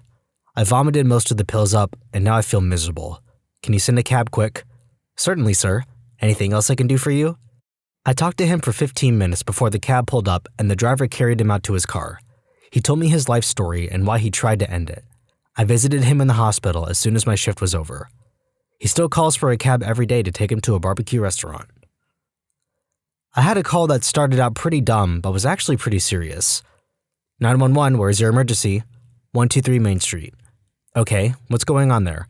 I'd like to order a pizza for delivery. Oh great, another prank call. Ma'am, you've reached 911. Yeah, I know. Can I have a large with half pepperoni, half mushroom and peppers? I'm sorry, you know you've called 911, right? Yeah, do you know how long it'll be? Okay, ma'am, is everything okay over there? Do you have an emergency? Yes, I do. And you can't talk about it because there's someone in the room with you? Moment of realization. Yes, that's correct. Do you know how long it'll be? I have an officer about a mile from your location. Are there any weapons in your house? No. Can you stay on the phone with me? Nope. See you soon. Thanks. As we dispatch the call, I check the history at the address and see there are multiple previous domestic violence calls. The officer arrives and finds a couple. Female was kind of banged up, and the boyfriend was drunk. Officer arrests him after she explains that the boyfriend had been beating her for a while. I thought she was pretty clever to use that trick. Definitely one of the most memorable calls. I'm not a 911 operator, but I spent time doing OnStar/telematics type stuff. And the moments you remember are those when you're still connected to the vehicle once the dispatch has been made after an accident. I've heard a brother beg for his other brother not to die as he bled out. Not sure if he actually did. The one that has stuck with me the most is the one I initially heard the least on. Airbag signal connected to a vehicle. I heard a sigh and then silence outside. Nothing but the sounds of passing traffic. A coworker then completes the dispatch, standard procedure, and I attempt to make a contact a time or two with no luck. It's simply a matter of remaining on the line to listen to make sure the ambulance gets there. Then, a car stops, and I hear talking in the background. Soon after, someone else stops. Finally, someone starts the last rites type of prayer after asking someone to join hands. I realized then that what I heard at the very beginning of the call was their last breath. The only time that this person's entire existence crossed mine was at the last possible moment, and they don't even know it. Life is fickle. Be good to everyone. I was a 911 dispatcher for several years, and one of my most memorable calls was a hysterical woman at about midnight one stormy night. She was absolutely incomprehensible. I kept saying, ma'am, you have to calm down. I can't understand you. Ma'am. This went on for what felt like forever. I couldn't get anything useful out of her. My officers were en route to this obviously horrifying situation. Finally, she said something about being with her sister. How old is your sister? 1. Instantly suspicious, I asked, how old are you? 5. A 5-year-old boy. So that's how I inadvertently called a little boy ma'am many times. Oops. The storm had woken him up and his parents were gone. They went out to move their cars to shelter in case of hail. He was just very scared. My officers still responded and talked to the parents about not leaving sleeping children alone, but everybody was unscathed. It wasn't my most tragic call, but it is one I've never forgotten. Poor little ma'am.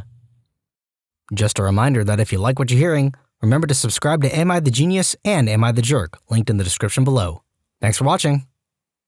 My first call I ever had to dispatch on the radio. 2 homeless dudes blowing each other on the bus. I'm sorry it's not serious or traumatic, but it'll always stay with me. I used to work as a relay operator, 711, and often got misdialed 911 calls. We would connect them to 911, but since they connected through us, we had to stay on the line. One time, I got an old woman who fell out of bed and couldn't get up. I connected her to 911, and from there they tracked her location. The 911 operator is like, ma'am, are you in such and such hospital? Are you calling from the hospital? Yes, I fell and no one will help me. Not sure what the 911 operator did, but about 10 minutes later, you hear someone come into her room to help her up. Apparently, this woman fell out of her hospital bed and no one noticed for over an hour until she dragged herself to the phone and called 911. I was like, note to self, never go to this hospital. 911 dispatcher here. I took a call once of a house being on fire, so of course we send the fire department out.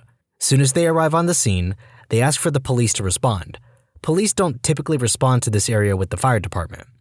Turns out the story was that a girl's fiancé arrives home and dumps gas on her and lights her on fire. She then runs to the shower to try to put herself out.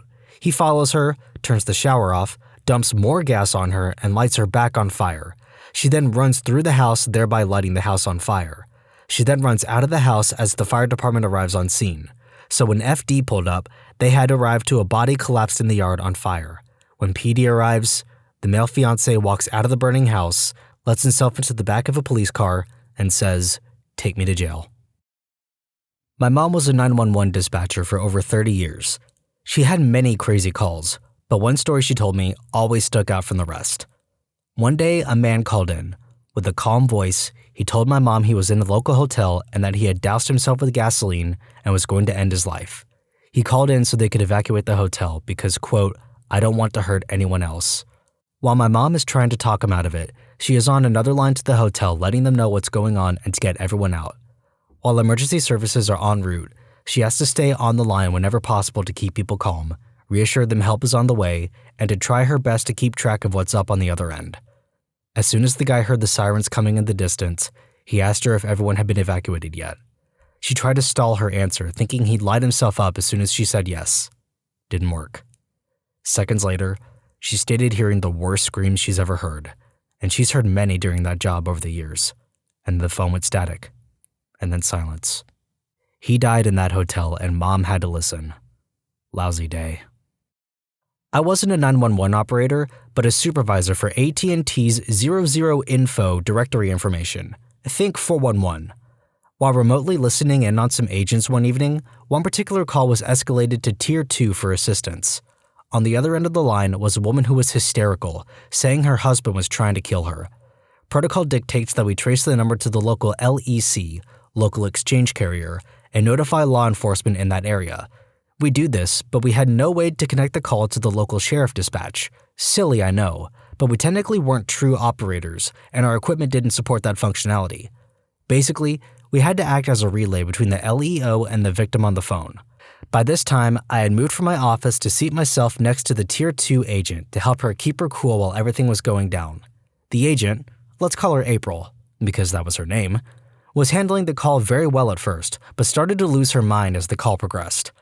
While listening in on the call next to April and trying to convey what is going on to the LEO at the other line, we hear the woman who initially called in say, "He went to get an axe. Ma'am, where are you now? I'm locked in the bathroom. Please hurry." The sheriff's office is on their way. They say they are 5 minutes out. Then, we hear loud banging on the door. Her husband was trying to chop his way through the door with the axe.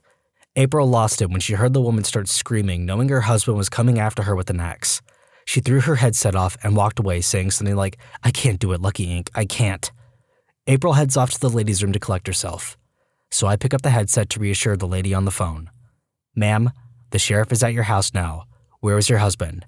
"Back bathroom. He's at the door." More loud banging from the axe. By this time, the woman was overly hysterical and crying madly. Then, "Sheriff's Department, drop the axe."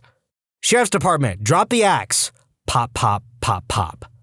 The local LEO dispatch directed me to ask the lady to open the bathroom door, and she does. The next voice I heard on her phone was a sheriff deputy. All he said was this: "The situation is under control, operator. Disengage the call." I still get chills and all teary thinking about it. Hi guys, I actually am a 911 operator. First ever 911 I answered was about a naked man sitting in a bathtub on the side of the road in the middle of nowhere. He was drunk, and we still don't know where he got the tub.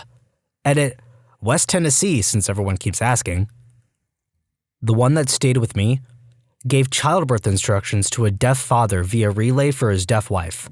They were the victims of a home invasion and were tied to chairs. Burglars saw her in labor, panicked, then left. Took Dad hours to free himself and call. While giving the instructions, I obtained a suspect description to put out to surrounding agencies. They were caught in the city to our north during the call. Baby boy was born perfectly healthy. I worked in a call center a few years ago. Not for 911, but for general purchases for car parts.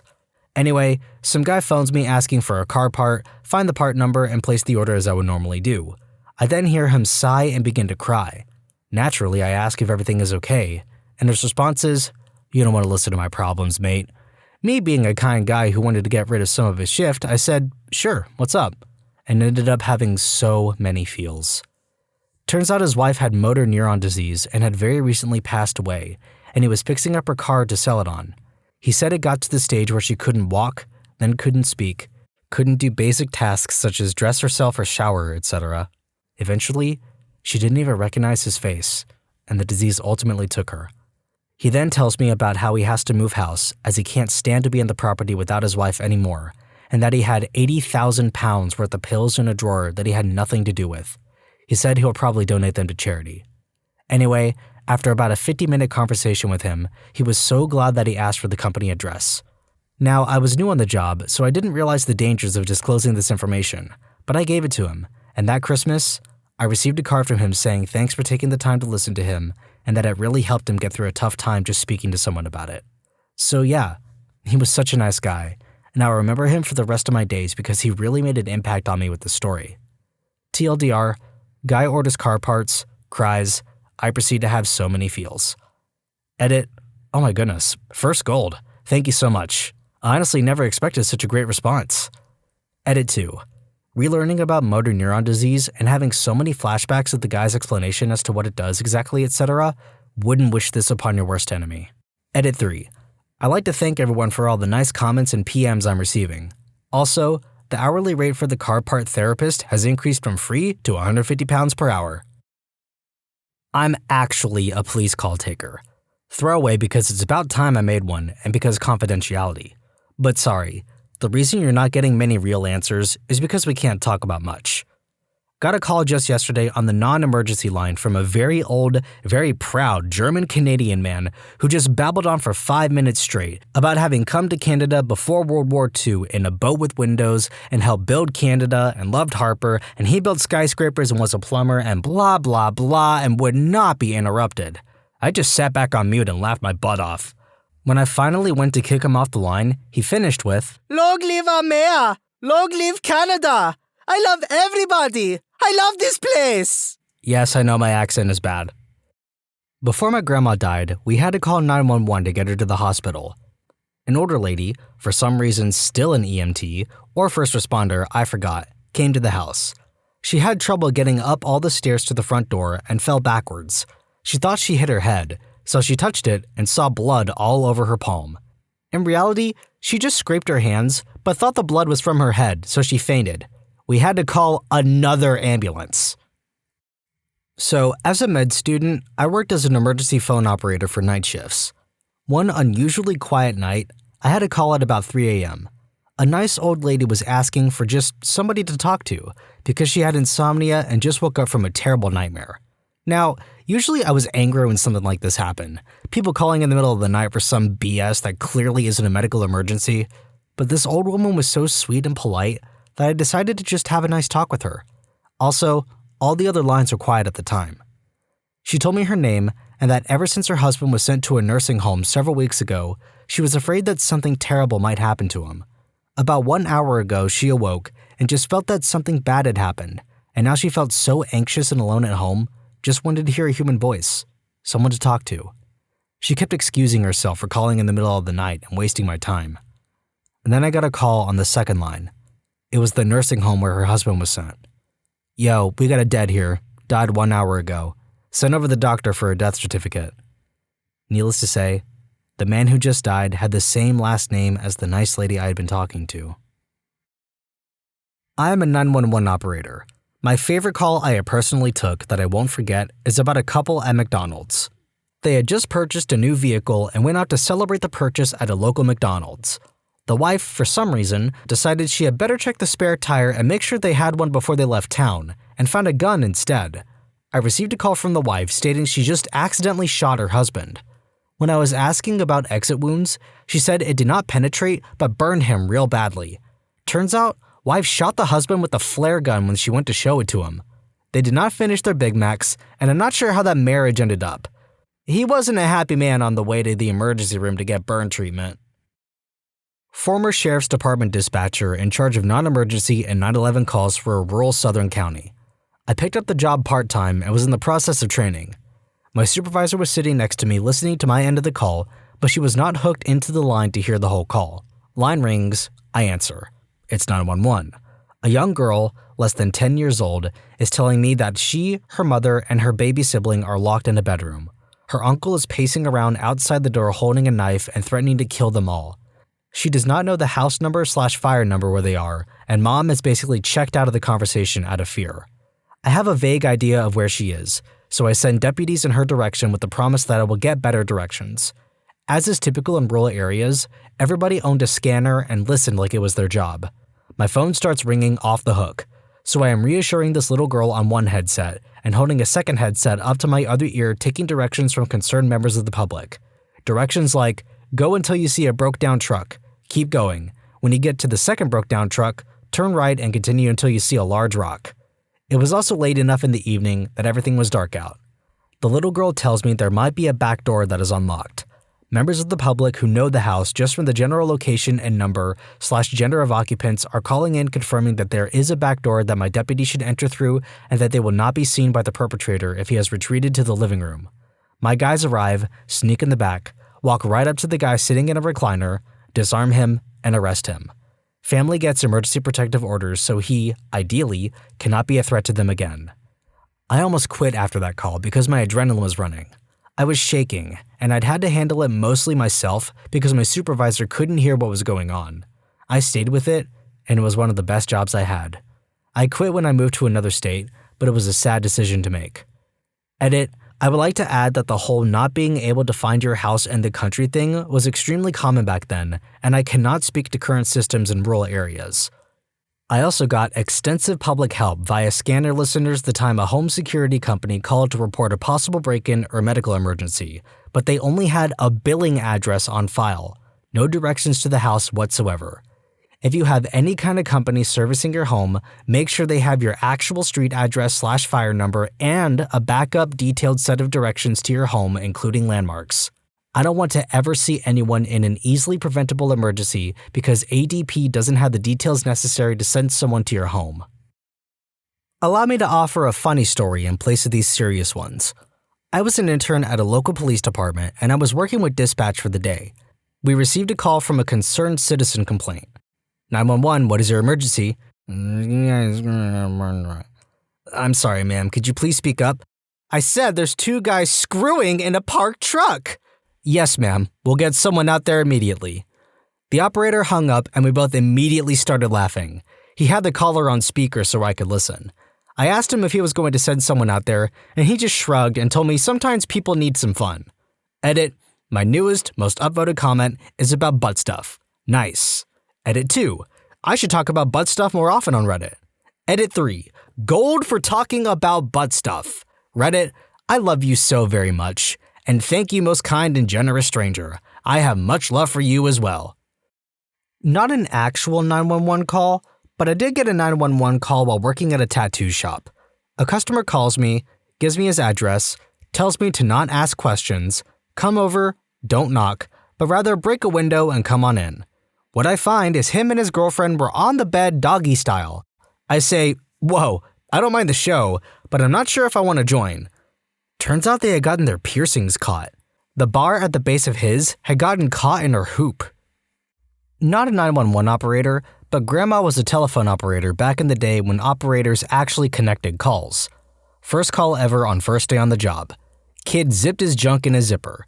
She said she could hear the kids screaming in the background. So, she put it through to the fire department because, quote, I figured they were all guys there, so they know what to do. Today, my mom slipped on ice and broke her ankle. The person whose house she fell in front of came out and yelled at us when I came to help, saying I wasn't her son and how dare I use his driveway. Reddit, what moments have you had where you just thought, what is wrong with you? Title pretty much says it all. My mom slipped and it looks like her ankle is broken. I got there to help, pulled my car into his driveway to back it up next to her on the street, and he came out and yelled at us. My mom told him that I'm her son and she called me to help, and he just kept yelling about how he saw us from his roof and wondering what I was doing using his driveway. After that, we just decided to ignore him since we had bigger problems to deal with. But in my mind, I was thinking, why does it matter who I am or why I pulled into your driveway? You can see her on the ground, you can see her screaming in pain. Does it really matter right now? What is wrong with you? Any interesting stories from Reddit about people being just downright idiots about things that don't matter? I was in the car with my grandma on a large 4-lane road in town. A car next to us sideswiped us, pretty hard actually, so we pulled over to do the whole information exchange thing. The woman in the other car leaps out and starts screaming at my grandma, saying, "You are the rudest person I've ever seen. You wouldn't let me over. I had my blinker on." I was completely taken aback. My grandma is the sweetest old lady, and had either of us actually seen her blinker, I know Graham would have let her over. But there was heavy traffic, and her car was directly beside us. I dealt with the beast in the Camry and got her insurance. She ended by saying, "This isn't my fault. That woman should let people over." I laughed, which took her aback. I said, "You're 100% at fault here. And by the way, a blinker is not a yield sign even if we had seen it. Learn how to drive before you hurt or kill someone." Then we left. I was pretty happy when Graham told me her insurance had accepted liability, and the agent told her something to the effect of, quote, "Yes, she yells at us too." Pretty minor compared to a lot of these, but back when I was 13 or so, my cousin and I were at a small town Mardi Gras parade. We found a convenient spot and stood there waiting for the parade to start. About 30 seconds later, a man tapped my cousin on the shoulder and started cussing her and me out big time for, quote, being in his way, freaking kids, no respect these days, raised by TV and single moms, etc. I turned around and saw an empty folding chair about 30 feet from the roadway, presumably his. Yes, people do set out folding chairs to watch parades, but they usually set them up about 5 feet away from the road, not 30. Yes, we were standing in his way, but that's like yelling at someone for skipping you in the grocery line when you're standing in the produce section. Be there or don't. And as simple, "I was here to watch the parade and you're standing in front of me. Could you please find somewhere else?" would have worked. He didn't have to automatically go to "freaking kids with no respect." Out of spite, he got to stare at the backs of our heads for the next half hour instead of the parade. We caught lots of beads. I used to work in a record store, and during one of our busy moments of the day, a coworker started to have a seizure up at the cash registers. I immediately stopped ringing up a customer to go help my coworker and try to figure out what to do. About 2 minutes into helping my coworker, whom everyone could see was needing help, a customer asks if we could hurry up and check them out. I remarked that I'm sorry I was busy helping someone that was having a seizure and they'd have to wait a couple minutes. Of course, the customer gives me an angry, frustrated look and starts back-talking. After I get the situation taken care of, I go to check the customer out, and all they were trying to buy was a CD for 25 cents. Upon the customer leaving, they remarked that they would never come back because of the slow service. Good riddance. That always cracked me up, where Karens or Kevins are yelling at customer service, and they leave saying, "You just lost a customer." Yeah? And? There are thousands more. You're not paying my bills. I don't care. When I was 21, I got my first big kid job, so I decided to buy myself a new, used, car since my clunker was awful. I got a beautiful Pontiac G6. I loved it.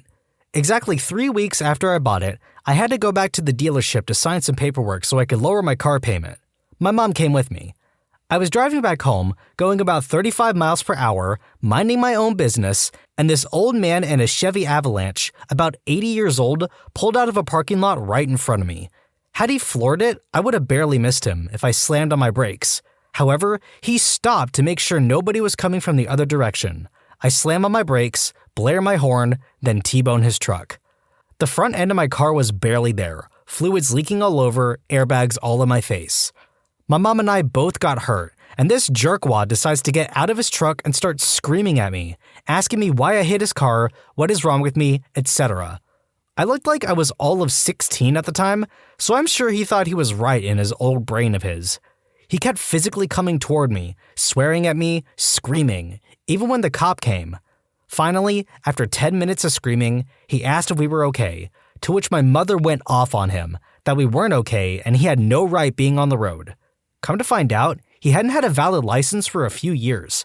Seriously though, how did he think that I hit him on purpose?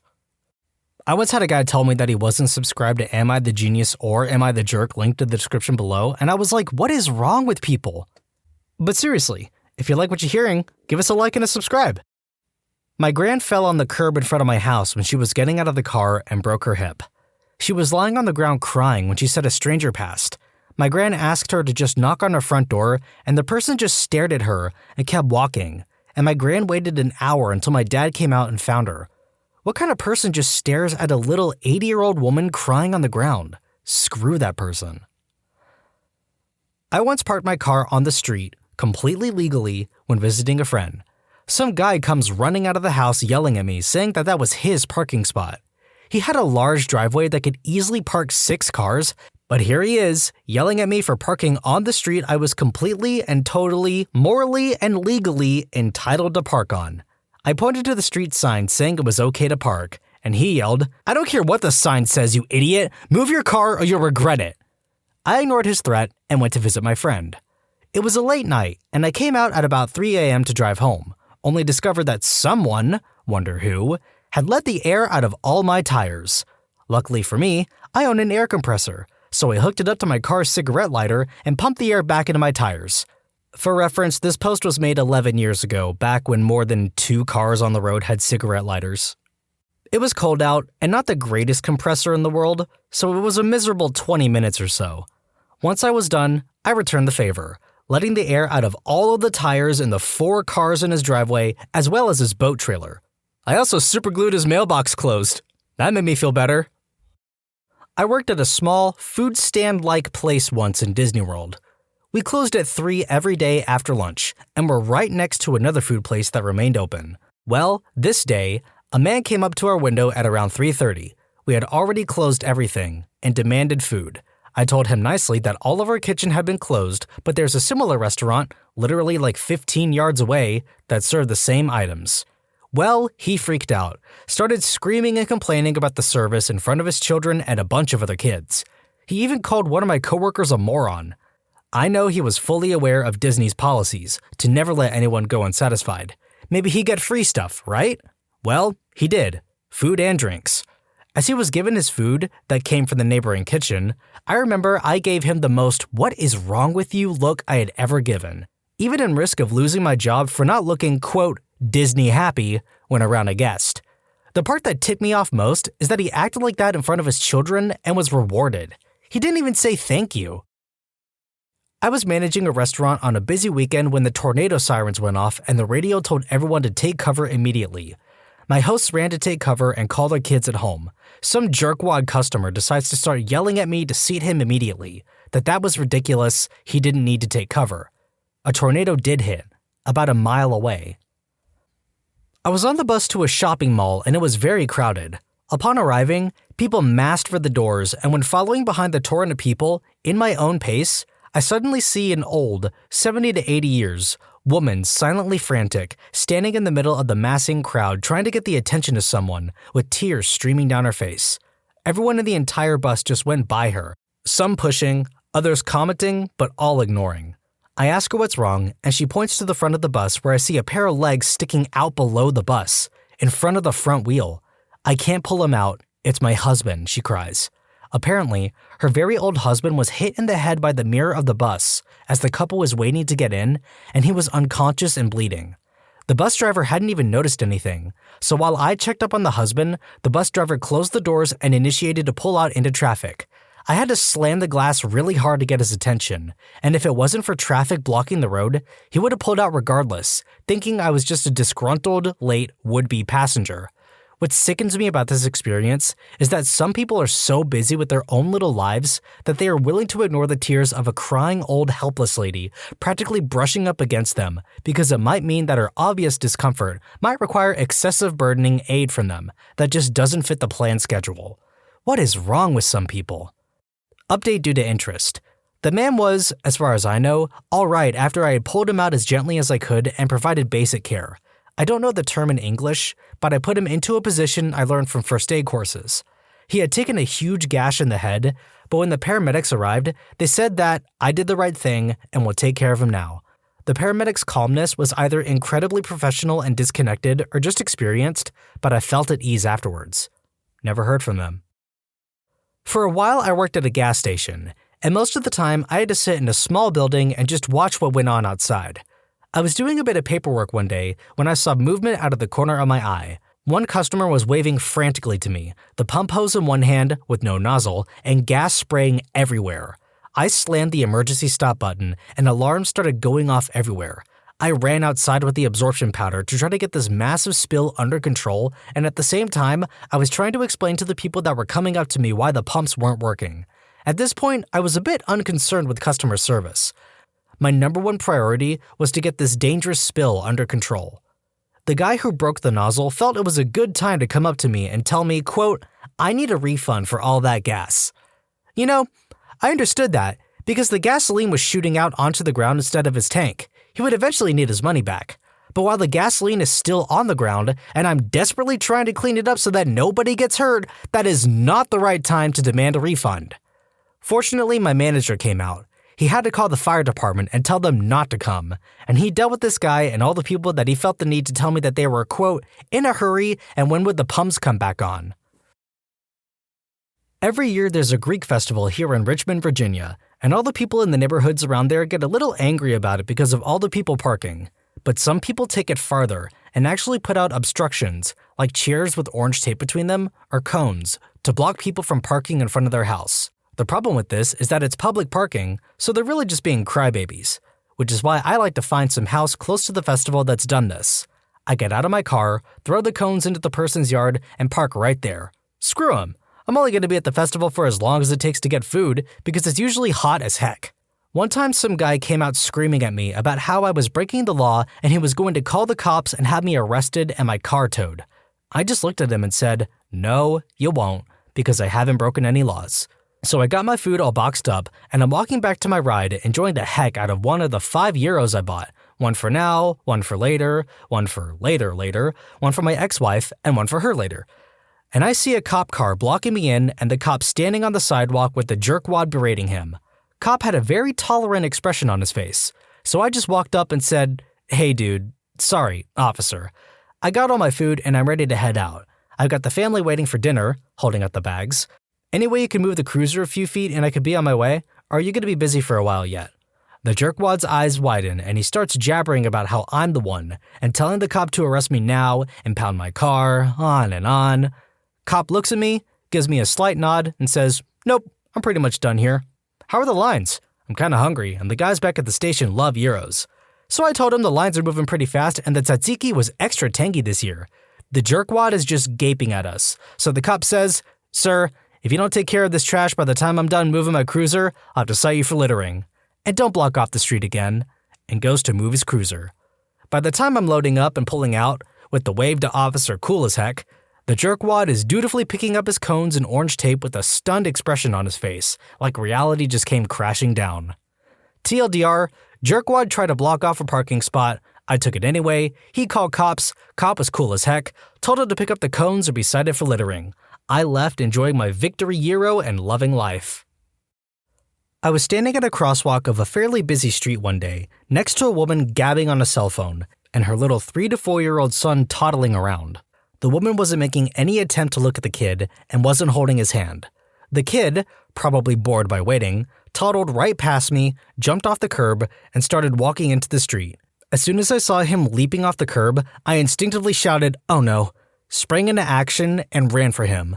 I managed to grab him by the back of the shirt and yank him back to the curb before the SUV whizzed by at 40 to 50 miles an hour.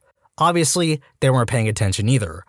The boy starts sobbing, of course, because what little kid wouldn't? It was scary. I spun around, and immediately, I met with his mom's face as she proceeds to flip out, screaming about how dare I touch her son and how dare I make him cry. I tried to argue and tell her that I just saved the kid's life when he walked out into the road, but even after hearing that, she just kept calling me nasty names and screaming at me. She may not have noticed me wrestling her toddler from a fate of being vaporized into a fine kitty paste, but given the circumstances, shouldn't she have at least given me the benefit of considering that I was telling the truth? She wouldn't stop screaming incoherent garbage at me, while still holding her phone near her face, mind you. Heaven forbid she'd end the call. So eventually, I just shouted back that she should keep a better eye on her son and walk to another crosswalk 2 blocks down. I wasn't expecting a grand hero's parade, but a simple, "thanks for not letting my boy become Kinder Jelly" would have been nice. Coincidentally, this was near where I lived, and I ended up seeing she and her boy again about 6 months later as they were walking through the neighborhood. She was still on her cell, but this time, the boy was trailing after on a leash. Lesson learned, I guess? TLDR, I saved a kid from being hit by an SUV. His mom gets angry at me. My friend got hit by a car at an intersection. The girl was speeding. After my friend literally flies over the car and lands on the pavement, the driver pulls over and starts to yell at my friend who got hit. She doesn't even take out her phone to call 911 or anything. She just goes on about how, "This is the second accident this month. Why weren't you looking? Do you know how much this will cost me?" I was thinking, what is wrong with you, lady? You just hit my friend with your car. Shut up. I especially love the part where she said that this was the second accident this month. I think that's a you problem at that point. Literally, so many accidents are preventable if you just look at the road. My mom has had close encounters with deer at least a dozen times, and she's even hit a couple. But she's aware of her surroundings. It's what prevented her car from being a deer paste factory. On my wife's 30th birthday, my mother sent her a happy birthday e-card in the morning. About an hour later, my wife finds out her grandmother had passed away. She, of course, wasn't in the best of moods after that, so decided to just be alone for a couple of hours. Meanwhile, my mother composed an email to my wife several pages long going on about how rude my wife was for not thanking her for the e-card and how she's always been ungrateful and uncaring towards her. My wife called her and calmly informed my mom of why she hadn't replied to her e-card the very instant she got it, and my mom decides to get angry at me for not calling her right away to tell her not to get angry at my wife. When my mom confronted me about it, I only said, "If you don't want to put your foot in your mouth, don't open it." When I was a kid, I whacked my elbow on a door handle. May have ruptured a bursa. Man, it hurt. I was maybe 9, and I was screaming in pain, tears running down my face, sobbing, the whole Steven Spielberg. One of my parents' lifelong friends grabbed, physically restrained, everybody who tried to comfort me, saying, "Oh, he's at his funny bone. He'll be laughing in a minute." It felt like forever, but I guess it was 5, maybe 10 minutes, I'm curled up in the fetal position, holding the elbow and screaming, and I still remember seeing her grab people's arms to pull them back when they reached towards me. Number 1. On that door handle, there was no way I could have hit my funny bone without warping the space-time continuum. Number 2, who the heck has ever laughed from a shot on that exposed nerve? Anyone? Number 3, how long can an allegedly normal human being listen to a child scream and not only decline to help, but actively stop others from helping? And no, the laughing part never happened. In related news, when I met her 10 years later, she was just as prolific a sour of sorrow as I had remembered. That woman never saw me sober as an adult. Every time she showed up, I checked out of reality until she was gone. I was out walking my dog because at the time she was cooped up a lot and I wanted to let her stretch her legs. We walked from our apartment complex to the neighborhood next door. My dog had already done her business and I, a responsible member of society, picked it up and threw it away. While walking past a house, a woman runs out and starts yelling about getting her gun. I thought for sure I had misunderstood her, so I said, "What?" This causes her to run back inside and bring a large man out with her. "What did you say to my wife?" he yelled. I told him calmly that she came out and yelled at me and I was trying to figure out why she was angry. She begins to scream about how my dog, this is the first time I'd ever walked in this neighborhood, was crapping in her yard and she was going to shoot me if she caught it happening. I assured her that I had never been by her house and I was the only one walking the dog. I pointed out that we weren't even slowing down near the house until she came out and threatened to shoot me. But reasoning with morons doesn't exactly work. So instead she kept screaming and her giant husband seemed to be getting more agitated. So I just started walking again and avoided their house on the way back out of the neighborhood. That said, it did inspire a hobby. If my dog dropped a lot of poop, I'd pick it up like normal, put it in a plastic sack, and drive over to their house. If the lights were out and the cars were gone, I'd take the bag and empty it on the lawn, right where they'd likely step out of their car when they returned. I never saw it happen, but I always hoped it played out like I planned. Reddit, what's the best rumor you've ever heard about yourself? Not me, but a dude I was in high school with apparently died in a motorcycle accident. Goodbye posts for him flooded my Facebook feed. Days later, we found out he was just playing pool somewhere and had no internet connection. Must have been hilarious for him. After just 2 days of 8th grade, I had E. coli that landed me in ICU for 6 weeks. The rumors spread like crazy about what happened. Some said I was poisoned. Others thought I had stomach cancer. At the varsity football game, the announcer asked for prayers as he told everyone I wasn't expected to make it through the night. No doubt I was really sick, but my favorite was that I was airlifted to Florida for a stomach transplant. Since no human stomachs were available, it was a cow's stomach that would be transplanted. The best part about that is, if the first one didn't work, they have 3 more chances. A few years ago, I volunteered in a desolate little village way up in the northwest corner of Georgia, the country. Then, as now, I was a brown-haired, blue-eyed, ginger-bearded, translucent-skinned Irish American. After 6 months of teaching, I left the village for a week or 2 of summer vacation. By the time I'd returned, a rumor had spread among the villagers that I was actually black. Dato told me that you are black. Okay, well, who told Dato that? He just said he heard it around.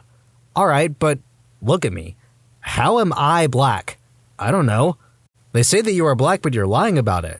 This went on for a month or 2. Then a rumor started spreading about the Irishman in the next village over that he had gone on a bender in Tbilisi, blown all his money, and hiked some 150 miles home. So that took the heat off me for a while. I started in the kitchen, and every time I would walk in, someone would turn off the ceiling fan and everyone would be suspiciously quiet with their pots and pans. Turns out the boss convinced them that I was some super-duper secret soldier friend of his who had come back with shell shock. Ceiling fans reminded me of choppers and loud noises will send me into a rage. It was hilarious because I'm the most laid-back, passive dude ever. I got straight tackle-hugged by the 300-pound guy who taught me how to fix Xerox copiers. He had heard one of his ex-students died, and he thought it was me, so when he saw me on the street, he was stoked. Pretty sweet, considering it was only a 2-week class. Was just recently. Apparently I quit my job and started a poster-making business. Definitely not the case and weirdly specific. When I was in high school, I made out with a girl who knew one of my best friends. I found out a few days later from my friend that the girl was telling people we had slept together and that I was apparently really good. We take those? When I was in high school, I burned my wrist while taking a pizza out of the oven, so I had to wear a bandage for a few days for it to heal. Some girl that was in my French class told people that I tried to end my life. She also asked me, "Did you end your life at one point?" Yes, I ended my life and I'm dead now. That's why I'm sitting here. Man, when I was in high school, there's this kid we'll call Micah. He was a straight up jerk all the time, but he never touched me. He always just used words. Liked to talk a lot of crap about me, as much as possible it seemed. He started rumors about me all the time, and the weird thing was, I never really understood why. Like, I never done anything to this dude. Anyway, in 10th grade, my mother, sister, and I went on vacation to Virginia, and we were gone for like a week. When I came back, everyone was keeping their distance and making weird faces at me when I walked by. My best friend came up to me and was like, "Micah told everyone your family all got body lice and you had to be out of school for a week while you were getting rid of it." I tried to shake it off and not worry about it, but it was really freaking bothering me. That day after school, I was waiting on my ride and Micah was also waiting on his ride. So I confronted him in front of like 15 other people and asked him why he was always talking crap and spreading lies. He tried to act tough a couple of times, but I wouldn't back down and told him, basically, in so many words, that this was going to be a fight and that we were past the point of talking. And that little coward ran from me. And so, a new rumor got started that Micah was a coward, only that rumor was true. And then he later got kicked out of school for selling pills to people, so I feel like everything worked out in the end. That I was in a drugs gang and moved away from a city because of rival gangs. I moved from London out to the countryside when I was 14 to 15 because my family hated the city. Just before we moved, one of my close friends was murdered by a gang that thought he was somebody else. He was completely innocent. It was just a case of mistaken identity. There's a picture online of him, me, and a few other friends. Someone at my new school saw this picture and assumed because my friends were all tough-looking black guys that they must have been in a gang, and I was friends with a guy that just got murdered in gang-related activity. People thought I was awesome, and so many of the popular kids wanted to be my friend because they thought I dealt white powder. The funniest interaction was a guy who shouted something at me, and I just told him to screw off and walked away. He's twice my size and could easily kick my butt, and starts wanting to fight, but his friends quickly step in and say how he should be scared because I know people that would mess him up. All of this wore off once they actually spoke to me and realized I was just another nerdy kid that happened to be friends with tough-looking people, one of which was murdered. Basically, people from the countryside were scared of black people and anyone that is friends with them. That I was gay. Somehow, they knew before I knew. I saw in an online forum thread that apparently I've taken up pizza baking as my new career. When the moon hits your eye like when you press subscribe, that's amore. And subscribe to Am I the Jerk too. Link in the description. This week, she's sleeping with the boss. We saw them share a bottle of wine after work. What an unfaithful woman. The guy's married with kids.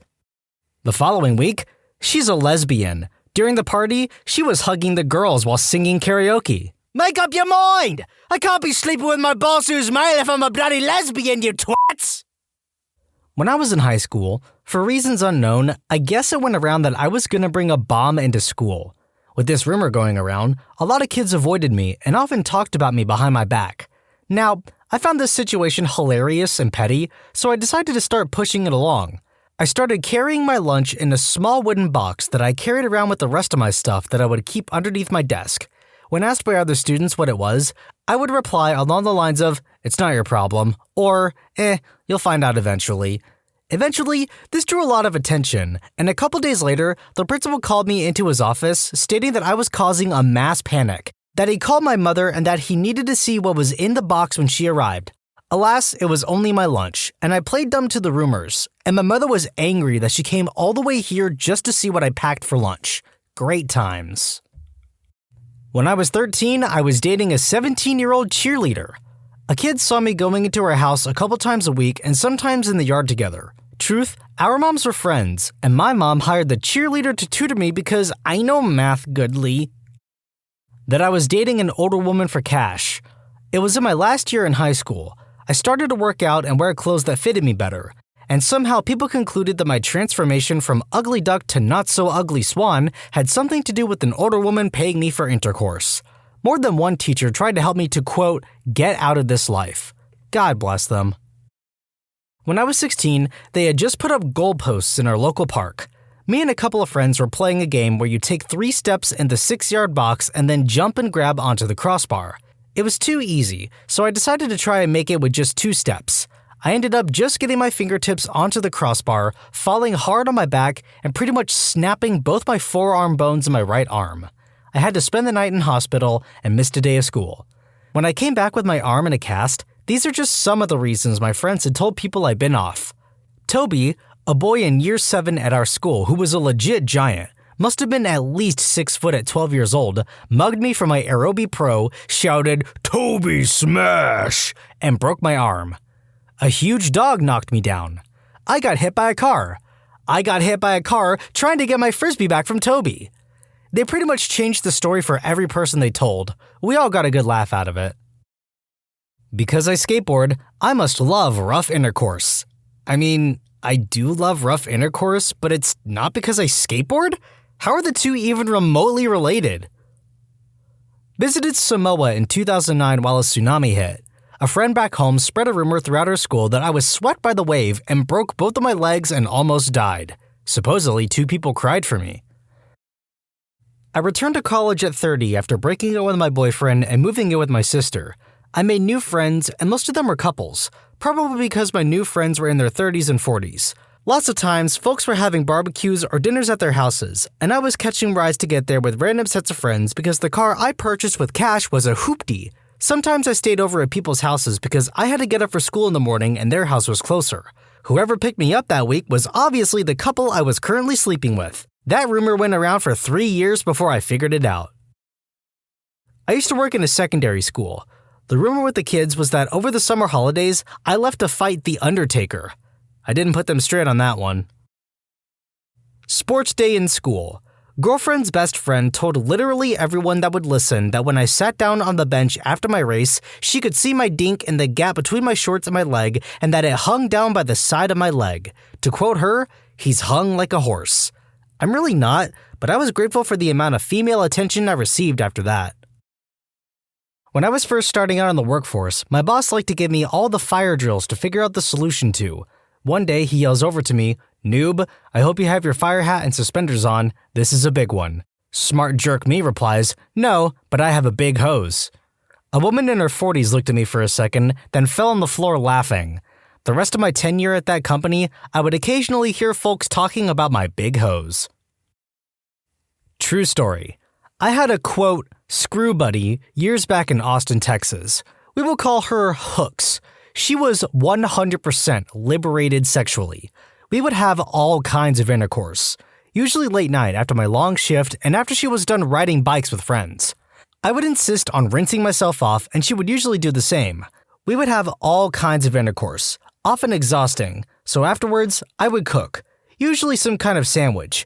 Grilled PB&Js with molasses, turkey bacon BLTs, and grilled blue cheeses, to name a few. She was a member of a local punk cycling family, is the best way to describe it. I sold drugs around town, mostly weed and hallucinogens for my bicycle coincidentally. As we got closer, I became part of her social circle. Of course, she introduced me as, quote, the guy I am screwing who has that dank weed. On my own social accord, notwithstanding my narcotics, I became a valuable and reputable member of the gang. Well, our time together was short-lived. When the leader of the gang became single, she and him became exclusive. She informed me of this decision after the last time we had intercourse. So, here I am.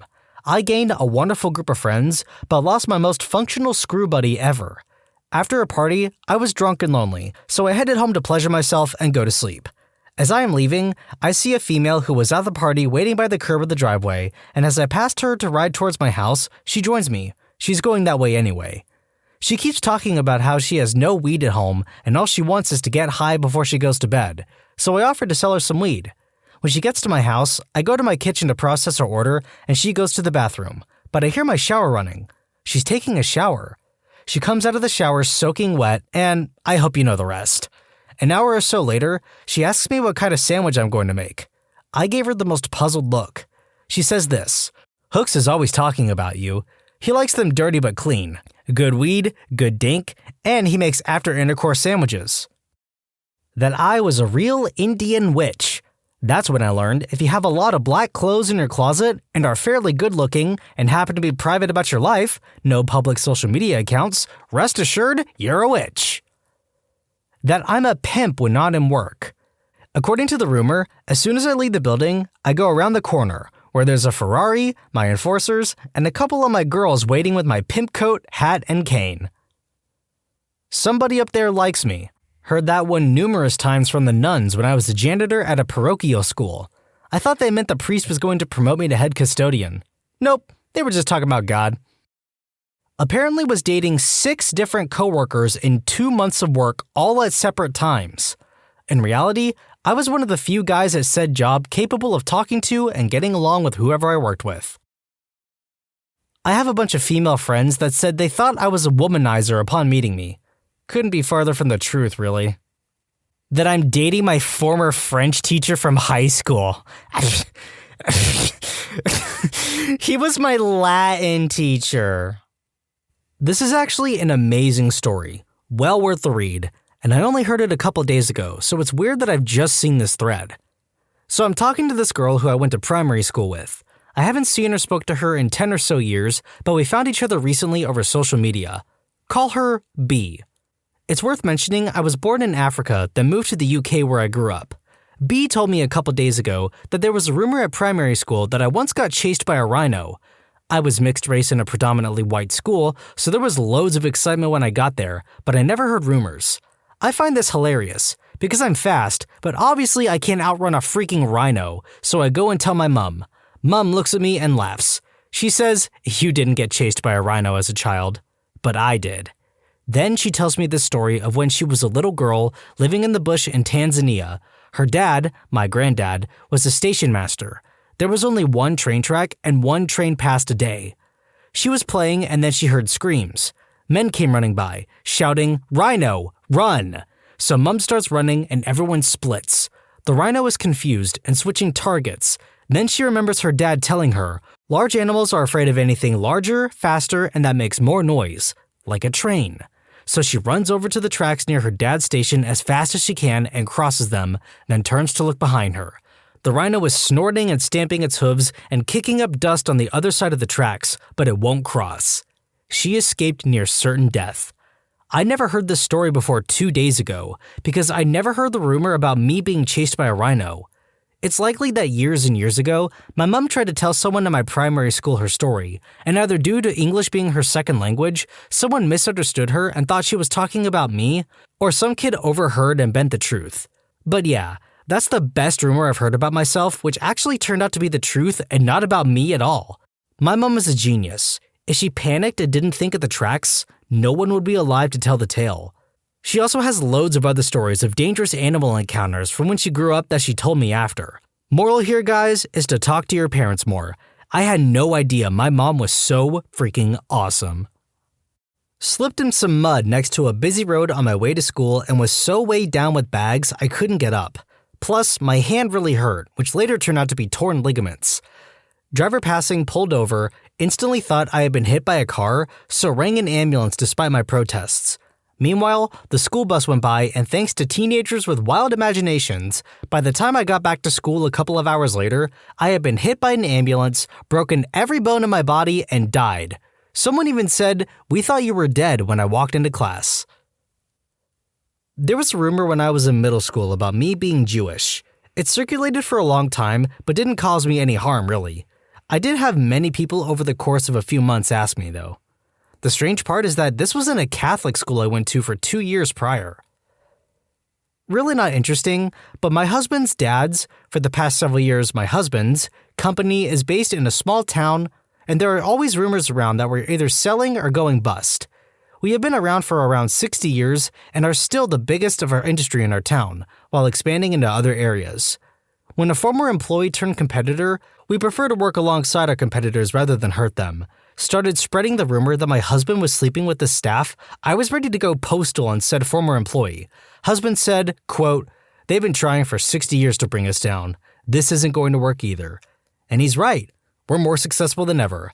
TLDR, be graceful and hold your head up in business. Competitors will show their true colors. When I was in high school, I moved from Los Angeles to Columbus, Georgia, and switched high schools between junior and senior year there. Already being from California and talking funny, people kind of stayed away from me. When I switched schools in Columbus, I went from a mostly white school to a mostly black school. I'm black, but I didn't fall right into the sagging pants and lunchtime rap battles. I sat by myself a lot at lunch and liked to read my assignments and do homework at lunch so that I had more free time when I got home. Well, I found out towards the end of the year that because I listened more than I talked and often sat by and people watched, people judged, that everyone thought I was an undercover cop and was there to spy on the kids. And I'm not ashamed to say that I let them believe that until the rest of the school year. That I have killed a man twice. No, not two different men, but I heard at two different times in my life, two different versions of how I killed the same man at two completely different times for two completely different reasons. Stopped by a casual friend's house to see if he was around. Realized after I'd already rung the bell that I had a lit cigarette in my hand. Was 16 at the time. Was about to flick it away when his mom answered, so I quickly flipped it around my fingers, so my hand was sort of covering it, and tried to keep it behind my back. It was a breezy day, but she must have seen the smoke, and because she already didn't like me too much, she made the worst possible assumption, that I was holding a lit joint behind my back. Told her son I came over with the joint, and he then spread the falsehood to all sorts of other people at school.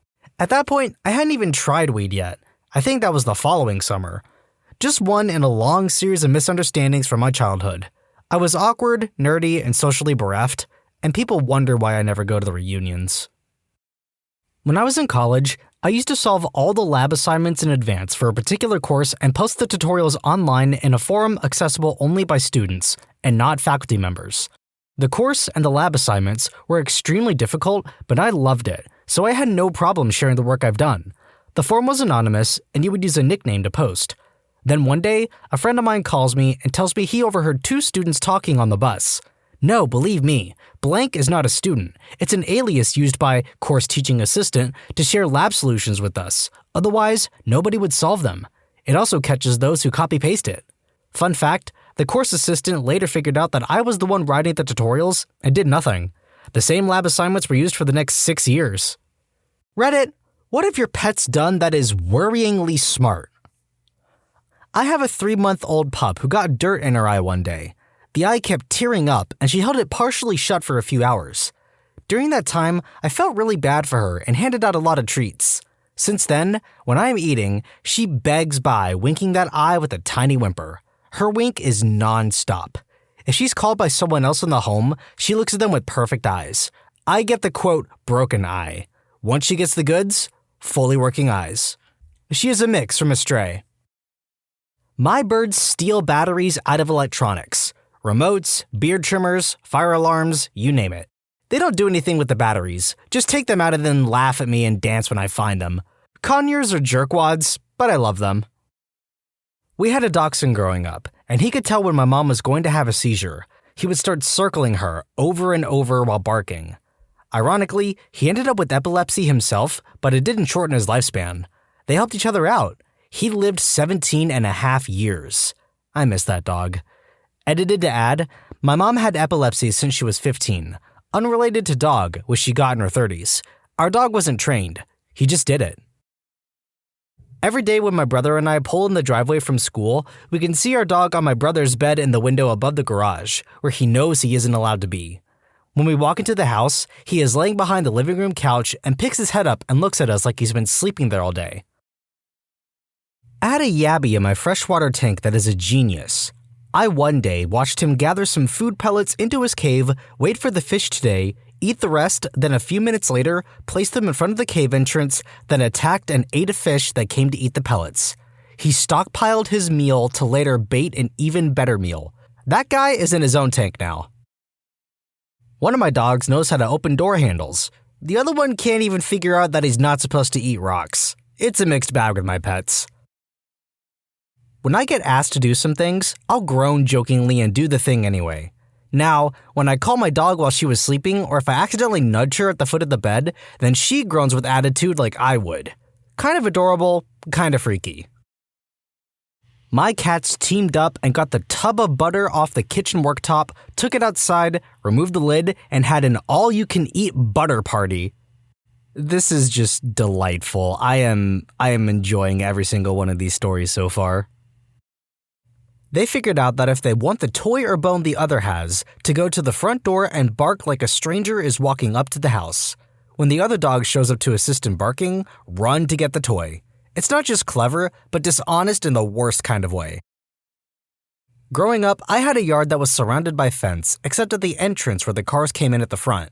My dog knew she wasn't allowed to go outside the yard. When we called her and she was out gallivanting, she would go to the neighbor's yard in the back, hop the fence, and come back over, then strut around the backside to the front like, "Hey, I've been here the whole time." I only found out because one day I was walking around the house calling for her and caught her. Sneaky girl. Every morning for breakfast, I always eat fruit, and that weekend there was a farmer's market selling fruit for cheap, so I bought a ton. I couldn't fit them in the fridge, so I left a few bags on the side in the dining room, reachable distance. I kid you not, I woke up and was surprised to see an apple next to me. Over the next few days, my dog would get up in the morning, go in the bag, and get a fruit to put next to me on the bed. He proceeded to do this for the next 2 weeks until we ran out. I thought it was the cutest thing ever, but a part of me is like, holy crap. I would do the old trick when my cat yawns to stick my finger in his mouth. Don't know why I do it. I guess it's just funny to see his expression when boom, suddenly, finger. So the other day he is sitting on my lap, and I yawn, he wakes up and does a stretch, perfectly putting his paw in my mouth, boom, suddenly paw. Still no idea if by accident or if planned. His smug expression afterwards made me lean towards the latter. One of my cats learned how to turn the internet off. I mean, he already realized everybody goes crazy when he goes behind the TV stand and messes up the wires. So when we're not paying enough attention to him, usually if we're on our phones or the computer, he just unplugs the router. I don't think he knows how much power he has. My dog knows my caller ID. I sometimes need to call home from my cell, and our home phone, quote, speaks the incoming call's caller ID. The only time my dog ever howls is when I call and the answering machine says my ID. She's done it when my mom is off somewhere else in the house and can't hear the phone ringing. She doesn't do it for any other phone call, even if I'm not home. I also tried calling while I'm still home to see if I can get her to howl, but she just looks at me like I'm an idiot. My dog also has 2 bowls, one for food and one for water. Whenever I give her some crushed ice to lick in the water bowl, she'll pick up chunks of the ice and put them in the food bowl instead. Apparently, solids equals food bowl, even if said solids turn into water. My dog understands Christmas. As in, he will sit where the tree goes throughout November. Once the tree is up, he'll lie beside it, crying. Once there are presents, he'll paw at them and carry them to us because he wants to open them. On Christmas, he starts trying to wake everyone up around 5 and begins howling around 7. And I kid you not, he will open his presents like a 5 or 6-year-old and excitedly run around with a toy or treat for a minute before looking for the next present. One year, we had less than 5 things for him to open, so he stole a present from me. If you've been enjoying these stories as much as I have, be sure to like and subscribe. You know the drill by now. Am I the Genius and Am I the Jerk? Linked in the description below. Thanks for watching, and please give your pets a little kiss on the forehead for me. My cat figured out how to fill up my bathtub. He learned how to close the drain and would turn the water handle and would just sit there and watch the tub slowly fill up. It took me weeks to figure out what was going on. When my dad was having a difficult time in life, he moved into my apartment. He's really into sports and mostly deaf, so when he enthusiastically cheers for his beloved Detroit Tigers, he doesn't realize how loud he is. One early evening while I was asleep, because I work midnights, the Tigers scored or something and my dad loses his mind, which woke me and my cat up. I grumbled and closed my eyes, but my cat Mike was not having it. She walked into the living room, and all I hear is my dad go, "Oh, sorry, I'll be quiet." And then my cat walked back into my room, jumped back on the bed, and we both went back to sleep. Edit: I adopted Mike from the Humane Society when she was 3. She came with the name Micah. I didn't want to give her an identity crisis, so I just shortened it to Mike or Mikey. I had a cat that learned how to open the fridge, and then my dog started begging my cat for food, and then the cat started getting into the fridge just to feed the dog. I patiently await the day where my pets decide to overthrow me and have me fixed. I'm not fighting it. That'll only make it worse in the long run. We used to keep my childhood dog in the garage while we were at school. She once found an old garage door opener, figured out how it worked, and buried it in an old dead potted plant in the garage. When we left for the day, she would nose around in the dead plant till the door opened and go play with the neighbor's dog in their living room, because she also figured out how to open their sliding door and let herself in. Edit, finding out was actually just luck. I had a half day from school. She had been getting out pretty much every day, and we had no idea how the door was getting opened. I was walking up the driveway, the door opened, and I saw her coming from over in that direction. Her nose had dirt on it, and there was dirt on the ground. Wasn't too hard to piece together once this happened. One of my cats systematically tests for weaknesses in my door. He jingles my keys on the wall. He knows that noise gets that door to open. He's finally managed to unlock the deadbolt with his little paw. If that jerk could turn the doorknob, he'd be gone. My fat cat has devised an alarm system by laying on top of my foot or having his foot touch my foot whenever possible so that when I get up, if he is sleeping, he will wake up just in case I am going to feed him. Not as much smart, rather worryingly calculated. On Christmas Eve, I was wrapping the cat's favorite treats because I'm that person. The three boys weren't too fussed about this, but Amber, the princess, wanted the treats now. Of course, she's a cat and has no concept of Christmas, so I gave her one of her normal treats and put the presents away. She was not amused by this. Now, the thing about Amber is that she never came upstairs. She had tiny little legs that made the journey too long, so she commandeered the downstairs instead. But that night, I was woken up by weird cat chirping. I opened my eyes, and on the shelf eye level across from me was Amber. I was confused as to A, why she was upstairs, and B, how she got on my shelf. As I was thinking this, whilst maintaining eye contact, she stuck out a paw and swiped one action figure off the shelf. I didn't react at first, so she did another, and another. By the third, I realized what she was doing, and I said her name in shock, to which she hopped off the shelf and left my room like it was nothing.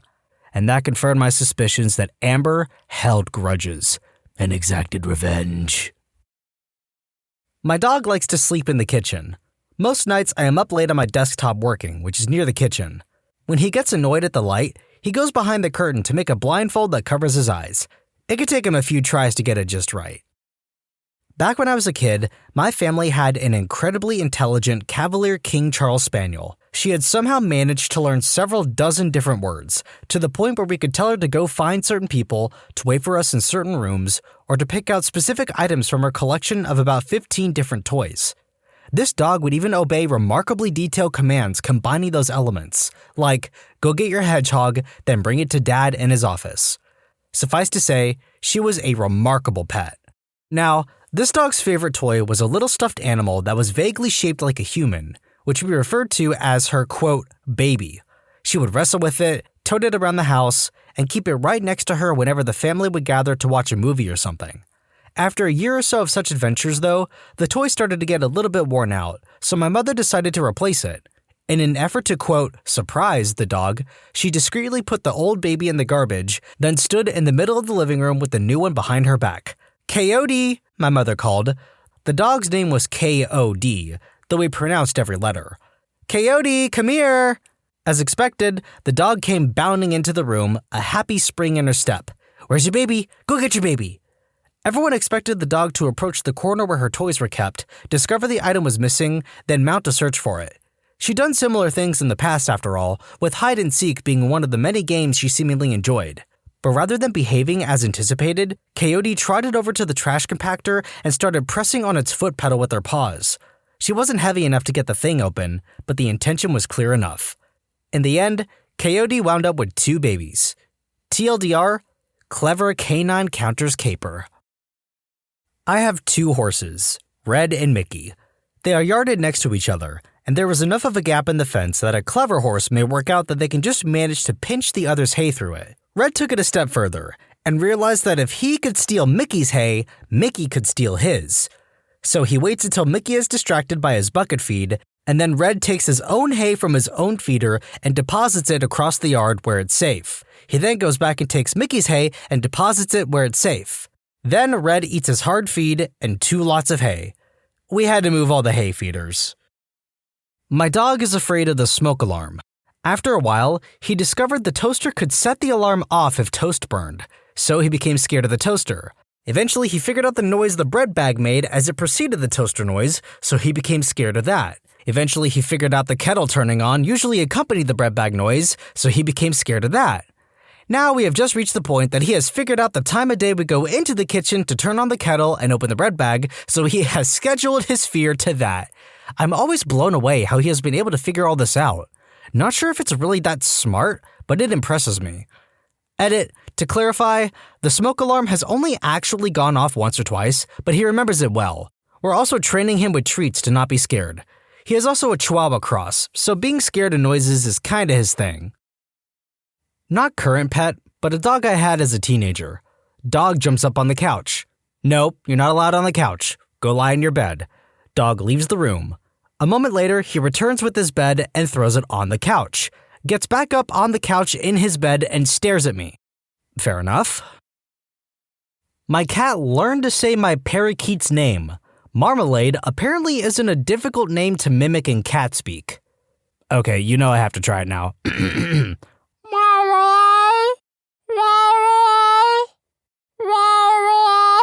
Okay, I'll stop now, I'm sorry. My dog has crapped on the floor and casually placed my husband's underwear over it, stolen the cat treats bag and hid it behind the entertainment center, has been the only dog to break out of his boarding kennel, find his own bag, and walk around the front waiting for a walk. He's a jerk, but such a sweet baby. My cat taught herself to fetch and hugs my arm for attention. She learned that when I tap twice on a surface, I want her there. She follows me around because I give her hugs and food. She also knows that she shouldn't go outside, she was a stray, and stays clear of accidentally opened doors now. During my teens, I had a cat and a dog. The dog door that led outside had a door that we would close and lock with a latch. The cat learned how to not only shut the door, but lock it as well. So, she started locking the dog outside when we went out. He was a cowardly dog, so really she just had to sit inside in front of the door and he'd be too nervous to come back in. Not so much worrying as it is somewhat annoying and funny, but my Golden will walk up to the Xbox, look at the Xbox button, boop it with his nose, and wait for the light to turn on and the chime to sound, and then just walk away all satisfied looking. For a couple months, I would come home from work and notice the Xbox was on, but no, I had turned it off. I accused my fiancé of leaving it on until one day I was in the next room and heard the chime. So I ran in, and he was walking away from it. Then he started to get flagrant about it and do it right in front of me, and eventually turned it off as I was playing it, and he wanted my attention. Goldens are a trip. We were looking after a friend's dog. We came home from work in the evening with a huge pile of dirt by the front door. The dog, unlike every other time we came home, was lying on the couch looking very guilty about something. You know the look. It took us forever to figure out where the dirt came from. We had an old flower pot downstairs on a shelf. The pot had been emptied by the front door, and the pot returned to the shelf like nothing had happened. Where to begin with this question? My pup knows that she's not allowed in the kitchen, so she assumes that the cat isn't allowed either. Of course, when he inevitably goes in there, she'll run over and either do a quiet bark or nudge my feet until I'll look at her, and she'll hurry me towards the kitchen to tattletale. Same goes when the cat is scratching on furniture he's not supposed to be or meowing. Can't think of anything else at the moment, but this definitely isn't the only example. My cat was displeased to be shut out of the bedroom when one of us was playing with the Oculus Rift. Goes to show how old this post is. You can't even get one of those now, they're discontinued. So she scaled the laundry rack to the top of the bathroom door, jumped from there to the roof window, ambled across the roof, and dropped down into the bedroom through the other open window. Then jumped on my husband's lap. He was rather surprised, as you can imagine. She was 6 months old at the time. My dogs are stupid idiots, so this may not exactly be worryingly smart, but one of my pups has successfully punked me a couple times when it comes to stealing my takeout food. He knows the rules and obeys them generally. He's no anarchist. But he's smart enough to bluff, like, when I'm chowing on my Indian takeout, he'll politely pace around avoiding eye contact, like humbling his butt to the rules he knows he is supposed to follow. Out of the blue, he'll snap into action and snag a dumpling and flee into the yard to feast on or bury that crap. He's learned that if he acts fishy, I'll keep my guard up, but if he acts like a good boy, I might slack some and trust him, so he'll throw down the bait and switch. When I lived with my parents, we had an enclosed garden for the cat. My dad would go out of town overnight. When he was away, he was outside a lot and didn't eat as many snacks between meals. He had a traveling bag that would be in his computer room when he was home. Our cat figured out that she can find out if he's home by checking if the bag is there. Then he was talking about the lack of snacks while the cat heard him. He also mentioned that he was leaving soon. Our cat proceeded to go out, catch a mouse, not kill it, and put it in his bag. I have rats. 6 boys in one cage, 4 girls in another, and a solo boy in his own separate cage. Solo boy has behavioral issues, so he can't be homed with anything but himself. I've tried everything, from getting him snipped to going ridiculously slow with introductions, nothing. He goes for the kill with everything, myself included. My partner was the one who found this out. Loki, the jerkwad in question, is able to open his cage door by putting all his weight on it, free-roaming our apartment to do God knows what, then just screws right back into his cage whenever he's done. You're probably asking how he closes the door, preventing us from noticing him escaping, right? Well, I had a chew toy on the door for him, and this smart jerk literally just pulls on the chew toy. I would have known he was getting out if it had not been for my partner waking up in the middle of the night to use the washroom. Smartest little jerkwad I've ever met. Screw you, Loki. I now know it's you who's been destroying my furniture and the reason why I won't get my damage deposit back. My dog, let's call her A, had a dog friend who was dumb as a brick. Let's call him B. When B's owners were out of town, he'd stay with us. He was a bit spoiled and had lots of bones and toys she never touched unless B wanted to have them. One day, when A was checking out who was cooking in the kitchen and if she could snag some food, B got a hold of one of her bones. B was a large dog, and once he had something, he wasn't giving it up. A was fairly big herself, but she didn't compare to B. So A comes out of the kitchen and realizes that B has her bone that she hasn't touched in months and is having none of it. She knows from past experiences that she can't just snag the bone away from B, so she grabs a tennis ball and sneaks up behind him and drops it on his head. B stares up at the ceiling for about 3 minutes trying to figure out what's happening, and A snags the bone and hides it. B looks down and sees that the bone is gone and then stares at the ceiling for another 5 minutes trying to figure out how it took his bone. Rest in peace, A. You were an amazing dog. I had a cat named Buddha, and I'd had him for about 3 years. I noticed that there was pee in the toilet, so I asked my boyfriend if he'd stop flushing or what. Then one day, we were both in the bathroom, and he said, "What is Buddha doing?" Buddha was on the toilet peeing into it. He must have learned from watching me. I never taught him. He only peed in there. No poop, but it was the funniest thing. I have a picture of it because no one believed me. God, I miss him. Oh, time for a food sin episode. Subway workers of Reddit, what's the grossest sandwich you've seen ordered/had to make? When I worked at Subway, there was a family that came in, the parents and their 2 sons. They would always order meatball footlongs and want all the veggies twice. You can never pack on enough lettuce either. You couldn't cut the dang thing. Good luck trying to smash it down enough to even wrap. That times 4 every time they came in, plus a ton of mayo. We used to do rock, paper, scissors in the back to see who had to deal with them. The guy had some kind of intellectual disability or something. He ordered a foot-long meatball sub with extra marinara and extra every other sauce, which at the time would have been yellow mustard, brown mustard, ranch, chipotle, light mayo, regular mayo, yes, both, and sweet onion. He had a companion with him who kept asking him, "Are you sure you want all that? That doesn't sound like it'll taste very good. Are you sure?" But he was not deterred. The companion came back up to me later to thank me and let me know he ate the entire thing and loved it. This mom and her kid would come into my store every Wednesday, and after the mom ordered something normal, the kid, who would always order himself, would ask for a, quote, plain sandwich. The first time I had to ask, but after that, every Wednesday, when I saw them walking up, I'd start working on that little guy's toasted bread and ketchup sandwich. Super gross sandwich order, but those 2 customers were always a bright spot in my week. Double salami and pretty much all the oregano in the house. No cheese, no sauce, no shame. Ex-Subway worker. There used to be a sandwich called The Feast, and we would ring a bell when someone ordered it. There was a guy who would order a feast, double meat, double cheese. The bread wouldn't even begin to fold. For reference, the feast is what appears to be a sandwich with pepperoni, salami, turkey, ham, and maybe roast beef on it with veggies. The sandwich itself looks like Pac-Man after he's about to devour one of the ghosts.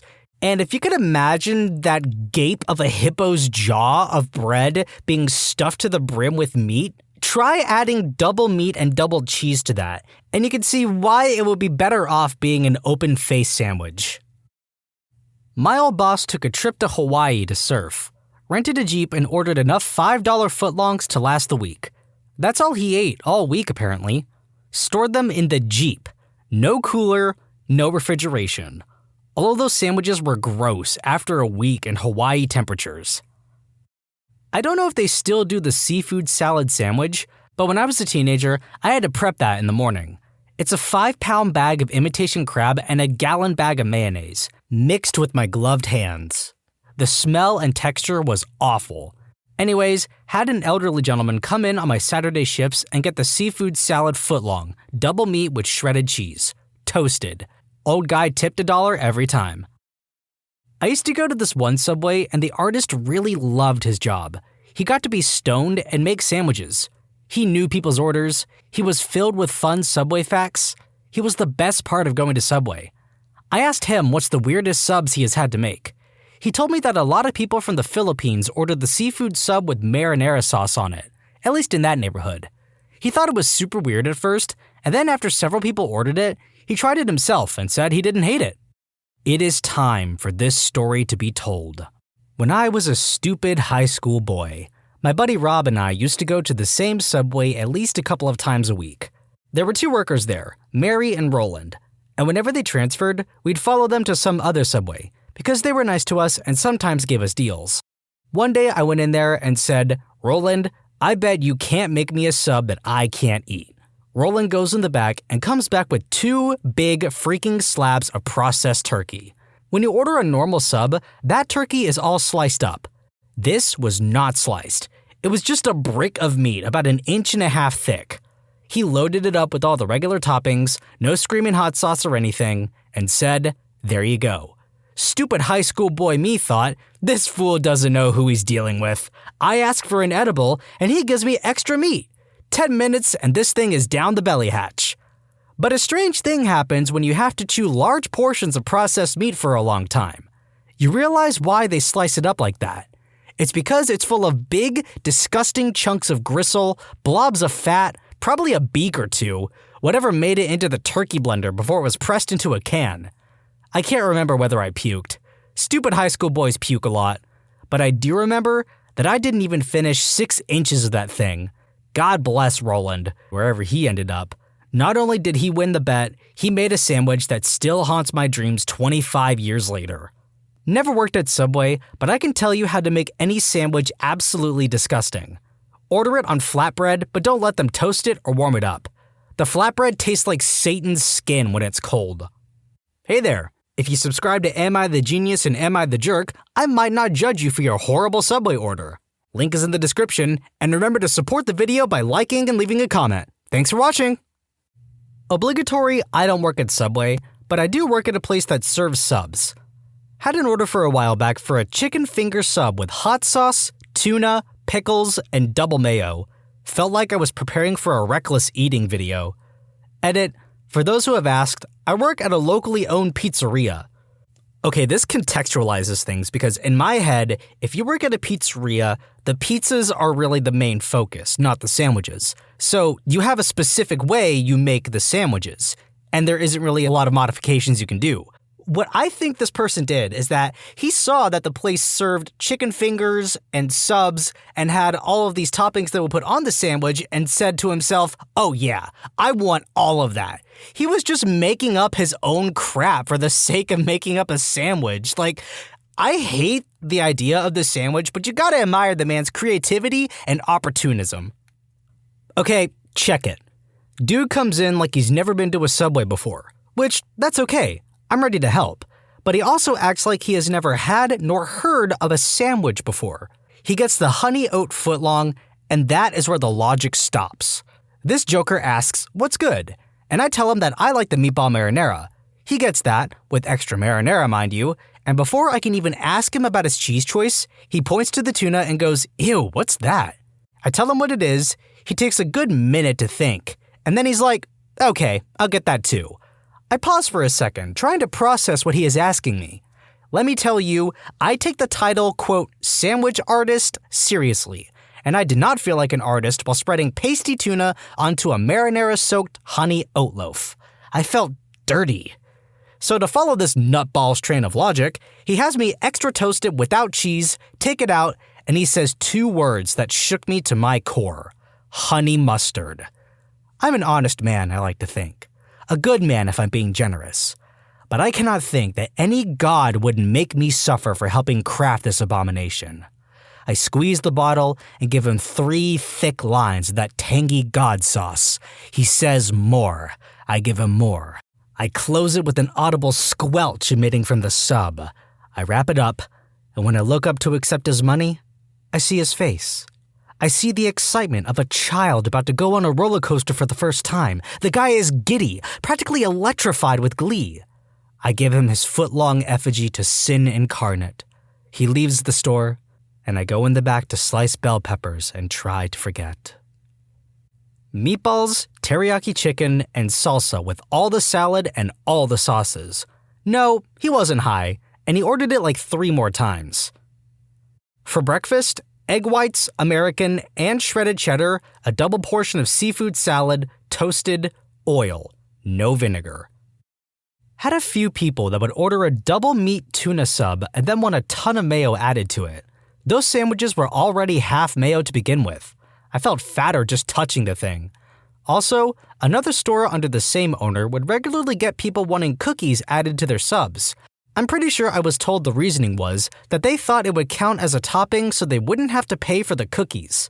Yeah, like I'm gonna get my full order and then say, "Oh, stick a cookie in there too," and then pry it out while it's drenched in marinara sauce. Back when I used to work in a Subway, I've seen a couple gross ones. Here's a few I can remember. This obese guy would walk in a couple times a week, take the cold cut combo. He asks for a ton of lettuce, followed by the largest amount of mayonnaise you can imagine. He always emptied half the cup of mayo.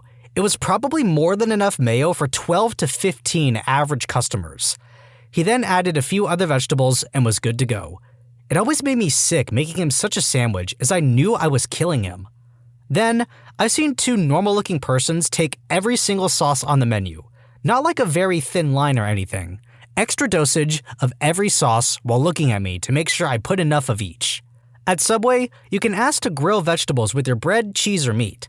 I always grilled onions and peppers with mine for the flavor. Multiple people were doing this. Then this guy walks in and asks me to grill his sub at the complete end after asking for lettuce, pickles, and sauce on it. Edit, this got some attention. For those who are still passing through this, do not touch soup in a Subway or any other similar place. It's a pile of frozen junk, even if it tastes good. Edit 2. Just remembered one more. This guy ordered a wrap with 8 portions of bacon and 2 portions of steak. Cheese over the entire thing, no vegetables, and toasted. Yup, a toasted wrap. When I worked at Panera, a customer once ordered a tuna salad sandwich on a chocolate chip bagel. Not an artist, but was in line behind a guy. He got a chicken bacon ranch, double meat and cheese. Nothing weird yet. No toppings. Whatever, a lot of meat and cheese. All the sauces. What the heck? The Subway gal put a little line of each one on. Not good enough. He wanted it drenched in every sauce. He got a faint glob for each sauce, plus had them add marinara. When they tried to close the sandwich and cut it, it was oozing. He grabs it and sits down, basically slurping the thing. I was planning on eating there, but just couldn't. Got it to go and got the heck out of there. One of the grossest things I have ever seen. Okay, I was really curious about exactly what sauces are being put on the sandwiches, so I decided to look up the list of Subway sauces.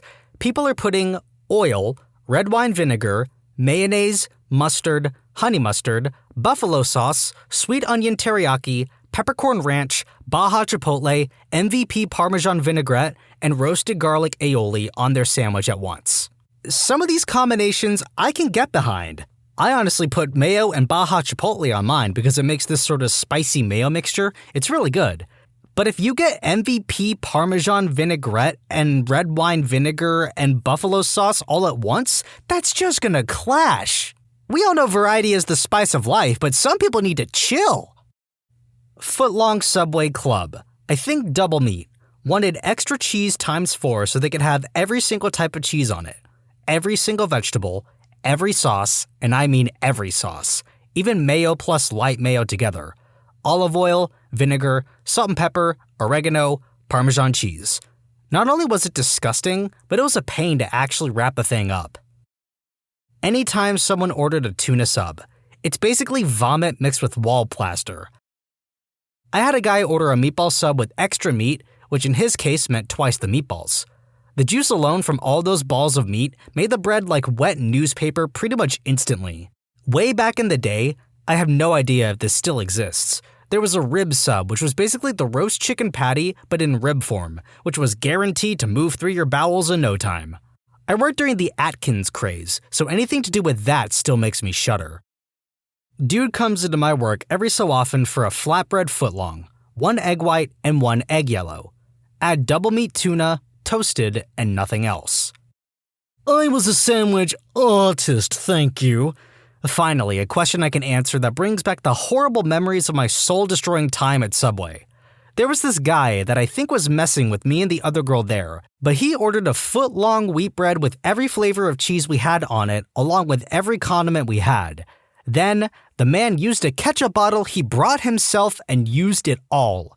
His friends recorded him eating it, and I feel sick remembering it.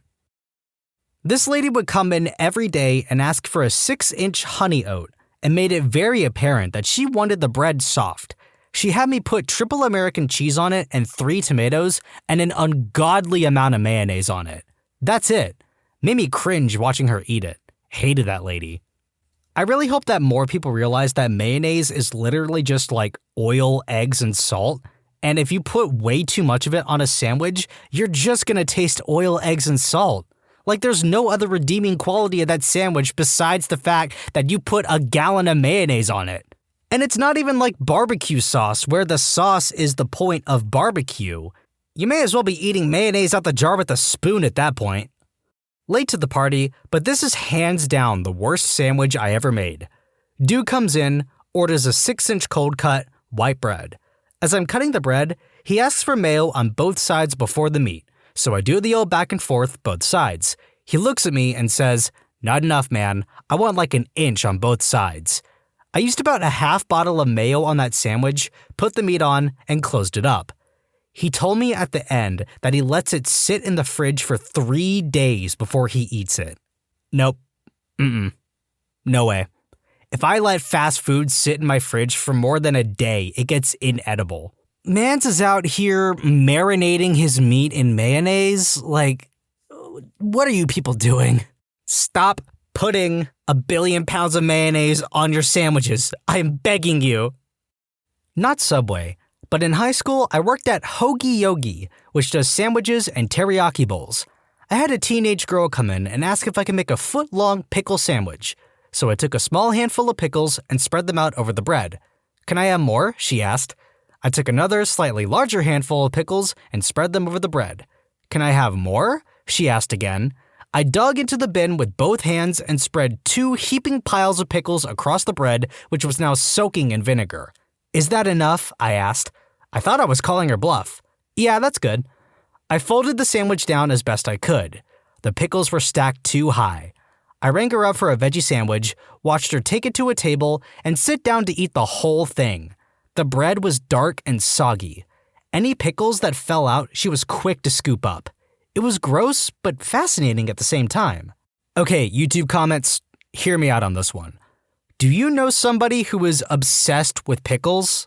And bonus points if it's specifically white girls who are obsessed with pickles. And I don't mean to exclude anybody else from that conversation. I just mean that white girls specifically are the demographic that's almost targeted to be obsessed with pickles. Am I the only one who's noticed this phenomenon, or am I just going crazy? Not a Subway worker, but ordered enough weird sandwiches to be rightfully judged. My brother and I used to have this ongoing competition where we would order the grossest sandwiches and see who could actually eat the most of it. Whoever ate the least had to pay for both sandwiches the next time we came to Subway. The grossest sandwich I ever ordered was a foot-long with that weird artificial fish and mayo stuff, spinach, olives, tomatoes, bacon, avocado, honey mustard, and barbecue sauce. To be honest, it was actually pretty good despite the texture, so I won that competition. I worked in Northwest Iowa, very agricultural. Lots of cold-cut trio on white bread with a crap ton of mayo, and that's it. I hated making it. I did not graduate from the Art Academy of Subway sandwiches to unwrap turkey plastic and splooge mayo up and down the block. I once had to make someone a black olive sandwich, like 3 handfuls of only black olive on Italian bread with extra olive juice. We had a guy who ordered the seafood, gross in his own right, and then would ask for black pepper. He would then say, "Put pepper on until I say stop." He would let you shake on pepper for a good 15 to 30 seconds. The sub was just a pile of mayo and soot. Surprised I never sneezed. Maybe that's what he wanted. I worked at a sub shop in Arizona, and this wasn't really gross, just peculiar. A girl would come in every Monday, Wednesday, and Friday and order a 16-inch sub with all the white cheese except yellow, and a, quote, 16-inch sub with 4 orders of bacon and no bread. I thought she was joking when she first came in, but I was subsequently reprimanded by the supervisor for laughing. Reverse. My friend used to work at a chain sub shop, and I love mayo. To screw with him, I would always just ask for unreasonable amounts of mayo on my stuff, because he thinks it's gross. He was about to ship out to the military, so before he left, I had to make me a meatball sub, but with no red sauce. All the red sauce had to be replaced with mayonnaise. He cringed, I ate it. It was a good day. In this thread, mayo. In fact, take a shot every time you hear the word mayo. I think you'll have less alcohol in you than these people have mayo in their systems at all times. Late to the party, but I've seen a Subway order that's shaken me to the core, and if I can spread the story to just one person, it's worth it. A lady in front of me orders a salad. So far, so good. Nothing to worry about. Then she says she would like it plain. The worker asks what she would like on her salad. She doesn't want lettuce, onions, or spinach. She orders 1 slice of ham in the middle of the plastic bowl. Then she asks for pickles. The worker puts a handful on, but the lady wants more. I'm perplexed in line behind her, and it's starting to get hard to keep a straight face. The worker piles on another 2 full handfuls of pickles on. The lady pipes up, "Can I just get a little more?" The worker gives her a wary eye but submits and adds 1 final handful to her bowl. She proceeds to pay, her final order being 1 slice of ham and the remainder of the bowl filled with pickles. I'm sorry, is this defined as plain? Like, if you say you want your salad plain, wouldn't that just be lettuce? If it's just lettuce, that's fine. I won't judge you for being boring or basic, but I will judge you for calling your ham and pickle bowl a salad. Go to the store and get a jar of Vlasic pickles and a tub of mayo and a 6-pack of Oscar Mayer lunch meat, and you can make your own sandwich for less money and time that you would spend going to Subway and having it done for you. And the best part is that you can eat the rest of the tub of mayo, eat the rest of the jar of pickles, you can even drink the pickle juice for all I care. Just stop torturing these poor Subway employees, please! What's a sensation that you're unsure if other people experience? Sometimes when I'm breathing, as I often do, I get this sharp feeling in my chest that I can only describe as feeling like something gets caught in my chest. Usually a few painful, deep breaths will make it go away. I've told my doctors, and they say they've never heard of anything like that before. So, I'm not a doctor, but WebMD tells me that this is a telltale symptom of precordial catch syndrome, which is described as a sharp pain in the left side of your chest near your heart. It's not a serious condition, but it does feel like you're getting stabbed in the chest, which is, concerning. They typically get worse with breathing, and they occur within a small area, and the pain is not due to the heart. So if you think you're having a heart attack because your chest hurts, maybe it's just precordial catch syndrome. Sometimes I get the feeling in the back of my neck accompanied by a weird sound, kind of like the sound of bubbles and sparkling water. It doesn't really bother me since it lasts less than a second, but I wish I could describe what it actually sounds like. This thread is full of people having mysterious things finally explained to them, so I'm gonna give it a shot. My eyelashes hurt, specifically the follicles. It's the same kind of pain like when you have a loose tooth, and it actually does seem to happen when the eyelash is, quote, loose. Like, it's twisted around and pointing the wrong way. I have yet to meet anyone else who experiences this. My doctor's only suggestion was to start washing my eyes daily with baby shampoo, and it's reduced it substantially, but not completely. It sucks. It's more of a lack of sensation than anything else, I guess, but maybe every few months, I get this feeling that everything is hollow and far away, like anything I want to do is meaningless. Anything I hear people say sounds like an echo, and even the thoughts in my head sound emotionless and distant. It usually passes after 5 minutes, but I've stopped asking my friends whether they know that feeling because of the looks I get. Sounds like ennui to me. The state of feeling disinterested in one's surroundings, having nothing to do, or feeling that life is dull. Sometimes I get sudden weird feelings of, I absolutely cannot be here in this place. This place is wrong. It's this intense sensation/thought that happens randomly. No, there's no apparent danger, just a weird feeling or sensation of absolute, I can't be here, this is wrong, I can't be here, I need to not be here. I don't have intense social anxiety or fear of public places or anything like that. It's happened since I was little. Not sure what triggers it, and it goes away after a few minutes. I get panic attacks pretty often, and that sounds like it to me. It's not for the same reason, like I don't get anxious in public spaces. It's mostly an internal thing, but panic attacks can happen for any reason at any time. I don't know how to describe it other than to say I can flex something inside my ears and it creates this deep rumbling sound in my head. Edit, just woke up and holy heck, RIP inbox. I've been able to do this as long as I can remember. When I was a kid, I used to pretend that doing this activated my latent psychic abilities. I actually can do this too, and it turns out that there's a subreddit called r/earrumblers assemble. YouTube comments, if you're an ear rumbler, get in there and tell me all about it. I once saw a patient that had visual snow, which is a rare visual disorder where you see constant static/snow patterns over your normal vision. She spent most of her life thinking it was normal, but it didn't get in the way of her normal day-to-day life, which is a relief. Just to clarify, visual snow needs to be constant and will usually have other symptoms like visual trailing, association with migraines, or problems with night vision as I understand it. It can also affect one's quality of life, so if you just experience it at night, then it is likely just cone and rod, quote, noise, which is completely normal. If you see it only when looking at blue skies, etc., then that is called blue field entoptic phenomenon, which someone kindly posted below, and this can be associated with visual snow as well. If you believe you have visual snow, please see a doctor or optometrist and advise them that you think you may have a condition that is called visual snow. Just to add, my patient believed this to be normal as one of her family members also experienced it, and also believed it to be normal. But vision is a funny thing, and I guess we never really have discussions about what we see. Sometimes when I'm trying to sleep, my hands feel too large and my body feels all out of proportion. I can't get comfortable and I have to turn on the lights and look at my hands for a bit for it to go away. I know that sounds weird, but it's the only way I can describe it. Bizarre. Edit, I woke up this morning with my inbox exploding and I'm so glad that I'm not the only one here. And I love Pink Floyd, and I can't believe I didn't make the comfortably numb connection to Alice in Wonderland syndrome until now. I'm listening to it as I type this. When I hear someone in a public place describe their day or talk about something very specific to their life, I get an overwhelming sense of detachment from the world. The first thought that goes through my mind is, I'll never know anything about this person's life and they are sitting 3 feet away from me, and I zone out for a few seconds. I think sonder is the term for this, from the Dictionary of Obscure Sorrows. Noun. The realization that each random passerby is living a life as vivid and complex as your own, populated with their own ambitions, friends, routines, worries, and inherited craziness.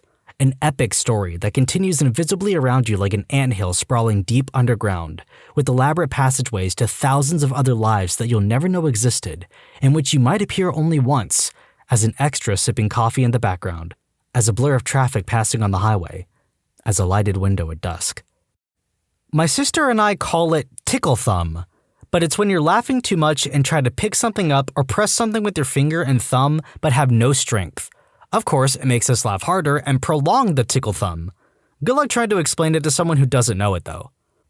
I see unfathomably large objects sometimes when I close my eyes to go to sleep. They're random shapes, but usually a big sphere. They're so large it's overwhelming, but I've kind of learned to keep my eyes closed and let them appear instead of opening my eyes to make them disappear. Edit. Whoa. The first time I remember experiencing this was when I was a kid and sick with an ear infection. I was half awake and having nightmares. It still happens to me now. I'm 25, but I haven't found the quote trigger. Last time it happened, I was drunk. That everyone is always playing this game that they won't snap out of.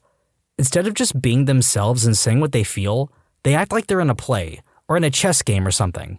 And there's always this weird layer of separation between who they actually are and what they're allowing you to interface with. Even with people I feel close to, I've tried to have conversations about this and it still feels like they just refuse to snap out of it. I can't tell if other people are also acutely aware of a lack of candidness in everyone around them all the time, and they also get tired of it but play along because everyone else is, or if people are just really like that. I think a lot about what people are like when they're alone, and what exactly the differences are between that person and the person I get to interact with. It's strange to me that even with a really candid conversation about it, and with what seems like open acknowledgement of the phenomena by the person I'm talking to, they still don't feel truly present. There are only a few people I've ever met in my life who I actually felt were completely genuine without any facade. So I wonder if other people have noticed that, or if I'm just delusional. Hey, hope you're enjoying the video. Remember to drop a like and leave a comment, and subscribe to Am I the Genius and Am I the Jerk, linked in the description below. Thanks for watching. Whenever I'm in a room where it's mostly dark, but there is some light, and I focus on whatever, ground, wall, nothing, my eyes start to darken the entire room until I basically have the view of my eyes closed, but my eyes are open. Edit. Okay, so I can see a lot of other people experience this. One thing though is the fact that the outline of objects glows really high at some point. Sometimes it's not even objects. My eyes would focus on whatever, and when it's dark, it starts, quote, glowing in phases, as in the ground gets really bright and then dims back down. Repeat. I get shooting pains on both sides of my lower jaw, under my ears, when I start eating anything sweet. The only other person I know who gets it is my dad, so it must be genetic. That could be a partial subluxation of the sublingual salivary gland and also the submandibular salivary gland that flex and swell when you juice your mouth way too quickly with saliva and spit for digestion. I assume it's when you've not had anything to eat for a while? I can't believe I read all that medical stuff on my first take. Sometimes when I'm lying down, I feel as though my whole body is swinging from side to side really quickly. When I'm tired, I can kind of control it, but no one ever knows what I'm talking about. Hey, I get this, and I actually got diagnosed. It might not be the exact same, but I have benign paroxysmal positional vertigo. It's basically vertigo induced from lying in a certain position. For some people, it could be very intense. It actually stops me from sleeping sometimes. Usually I can stop it by focusing really hard or by opening my eyes and looking at something. Mine is caused by crystals that developed in the balance part of my ear. You have this fluid, and basically this tells your brain how your body is oriented. That's why if you spin around a lot, you get dizzy. So these crystals can become dislodged and start swirling around, causing your brain to think you're spinning. If people are struggling with this, there's a specific set of movements you can do that is supposed to stop it. It happens pretty rarely, but I'll be laying down somewhere, and then I start getting this feeling of combined sleepiness/warmth that seems to make everything seem better and lets me appreciate the smaller things, like how soft the thing I'm laying on is, or how the sun is peeking through the window, or how nice it is to just exist. It doesn't last very long, and it only happens when I haven't been doing or thinking about stressful things in a while. Edit. It isn't just happiness. It's like advanced happiness. I don't know. It's hard to describe now. About once a month, I get this really weird mental feeling. It's really hard to explain, but I guess it's almost as if everything has become too real? Like life before was a video game I was playing or in, and now that game is real. Coupled with not feeling emotions like I think I should, and I worry sometimes. I have that too. Sometimes I'm doing some light chore, cleaning a table, brushing teeth, taking a quick shower, etc., and I, quote, snap awake for a brief moment, especially if I'm looking at a mirror. It's bizarre. It's like turning off autopilot. This is me. I'm alive. I breathe and eat. Someone birthed me. I've changed lives with my very existence. I have a body that responds to my actions to the point where I don't even notice it. People I've known have died of natural causes, among those lines. Then I just forget about it. It's happened less than a dozen times in my life. Sounds like depersonalization, derealization. I have it too. It's scary. I regularly feel like I'm just faking my way through life, that all my supposed job skills aren't really there, and I've just been lucky that I haven't been caught out yet. I'm fairly sure this isn't true, but I can't help but feel it. That's what we call imposter syndrome, baby. As a creative, I feel this. It really can feel like you're just faking your way through everything, making videos, drawing, anything like that, and thinking that it's just not good enough. Obviously, it's not true, as people will gladly tell you that the things you're making are great, and there is genuine work and technique being put in. But it feels like it's for nothing. It's always that strive for perfection. I physically feel pain whenever I hear silverware being moved around and clinking together. Like, I'd literally prefer to leave the room than hear that. Nothing else makes me feel this way, but it makes me be careful when I or anyone around me unloads or loads a dishwasher. Sounds like misophonia to me. By concentrating on the area just behind my forehead, I can get a wave of sensation pulsating from that spot backwards through my head and to the base of my neck. The longer I concentrate, the more intense it can get. I know one other person who has described the same thing. I'd love to hear of others with this and if they have explored it much. Also, if I shine really bright lights straight onto my closed eyelids, I feel a little bit of inexplicable joy and clarity. Edit, not ear rumble/tensor tympani. I have no auditory sensations with it, and the sensation emanates particularly from my forehead. Pretty sure not ASMR, based on descriptions of it and the fact that there is nothing else that causes the sensation to occur for me. Also not free zone, because, well, I can do that voluntary too, and I know the difference. That falling feeling you get sometimes when you're laying in bed, then you flail around a little bit trying to stop yourself. Called a hypnic jerk. As I understand it, it happens when your body is falling asleep but your mind is still awake, and the feeling of falling unconscious triggers a flight or fight response. When I see a bus pass or when I'm on a train and get to my station, I always think about getting on that bus or staying on the train and seeing how far I can go. Just not tell anyone, not answer the phone, not show up to work, and keep going. Sometimes, relatively rarely, I will go into the third person for just a moment. I will see myself doing whatever I'm doing for no more than a second as if I was playing a video game. I know it's not 100% synced up though because I fell down the stairs the last time it happened. Oftentimes, if I've been laying down for a prolonged period of time, when I stand up really quickly, I'll feel a head rush and then go totally blind for around 5 seconds. I've had people relate with the head rush, but I have yet to find someone who has experienced the sudden blindness too. If I've been sitting around for a few days, I sometimes get an uncomfortable feeling in my muscles, leg muscles especially. There's a burning restlessness that drives me to get up off my butt and at least move around some. It doesn't matter how lazy I might prefer to be. My body says I've got to get up and move. I've never heard anyone else talk about the sensation, and I'd like to know what it's called. Restless leg syndrome. I get it when my body wants to go to bed, actually. Makes me get up off the couch and go to sleep. Maybe not a sensation so much, but for some reason, music can make me really emotional. For some reason, sometimes I'll be singing along to a song, even something funny like a parody, and I won't be able to get through it without choking up. If it was just really sad songs, I could understand, but like I said, it'll even happen with like Weird Al songs. I mean, thinking about how long it must have taken to get that take on Hardware Store where he's listing out all of the things that they have at the hardware store, I'd probably cry too. Some advertisements make me deeply sad, especially for irrelevant products like soaps or razors. It's all the meaningless promotions on the packaging to make the products seem more appealing. Maybe it's all the work I know was put into something that 99.9% of people are never going to read. I don't know. It's happened to me for as long as I can remember. This happens every so often with myself, but I feel like I'm just reliving my life through memories. It's like I'm telling someone the story of my life and I'm recounting all of it. It's a weird but interesting sensation. I think this is pretty common, but I haven't seen it mentioned yet. While driving, sometimes I'll have the urge to ram the car in front of me and or swerve into oncoming traffic. It's not an urge to off myself, just an inexplicable craving of wanting to smash into something. I kind of equate this to the feeling of wanting to jump when near the edge of a steep cliff, which I know is a relatively common phenomenon. Yeah, this is called call of the void, or more commonly, intrusive thoughts. Which, by the way, small rant, I never liked how people said that they let their intrusive thoughts win when it comes to something as mundane as like sticking a hot dog in between 2 slices of bread instead of a bun. No, intrusive thoughts are about stabbing your mom with a knife while you're preparing dinner together, or something akin to that. It's intrusive because it's unwarranted and can make you feel like an awful person just for thinking it. But they're not always based on some Freudian desire to go goblin mode. They're just your brain thinking a little too much. It's really nothing to worry about. After a 24-hour alcohol bender, during the hangover, I'll hear pitches about a quarter step sharper than they really are. I have absolute pitch, and am now sober following a gnarly ride with alcohol.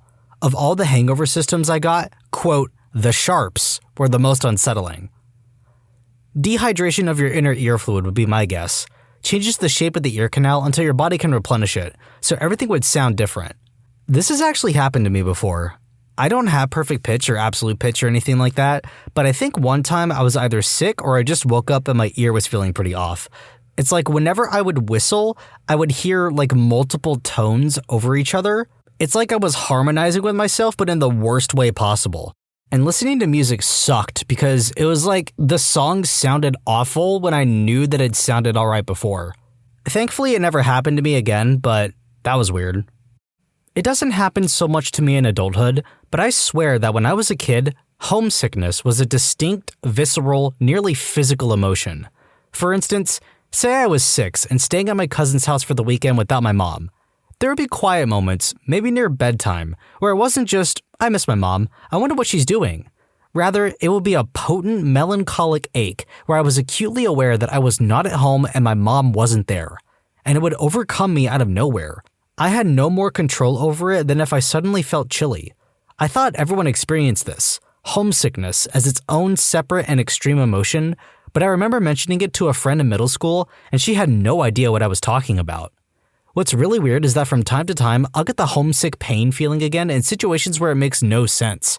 I will already be at home, my family will be there, etc. Then I drink water, and that fixes it. Go figure. This is your daily reminder to drink water today. Noticed it when I was a kid. Sometimes there are moments when I touch a rough or really dry surface and I get a cold shiver up my spine plus goosebumps. Some examples would be concrete, brick, or the cloth seats in my car. It is so odd because it doesn't happen all the time. Another example is if I've just finished washing my hands and they are really dry, maybe after using a crappy soap, and then I reach for something in my jean pocket. Nobody I've mentioned it to seems to have experienced it before. ADHDer / fellow sensory issue haver here. I relate to this a lot, actually. I can't stand certain sensations. I have an anti-ASMR response whenever I hear whispers into really sensitive microphones. My eyes start watering, strangely enough. Some fabrics feel really bad to me, especially if it's anything woolly against my dry skin. It tends to feel prickly. I also can't stand using a manual toothbrush. It gives me bad tingles. I've used an electric one for several years now. But those are my quirks. If you've had any weird sensory experiences, what are yours? Let me know in the comments. I know I'm not the only person that experiences this, but I frequently have exploding head syndrome, usually after long periods of irregular sleep. I work rotating shifts. When I lay down to go to sleep, it feels like a huge rush of energy and a cacophony of voices from people who I recently talked to fills my entire head. It only lasts a few seconds, but it makes me feel extremely anxious and paranoid after. Sometimes I feel like I'm dissociating when it happens too. I'm not as freaked out by it now since I know what it is, but the first few times were really bad experiences. When you subscribe, make sure to hit the bell to turn on notifications. Put the playlist on in the background to finish listening to all the stories, linked at the top of the description. And if you like Am I the Genius, give Am I the Jerk a shot, linked in the description too. Either way, thanks a lot for watching, and we'll see you guys next time.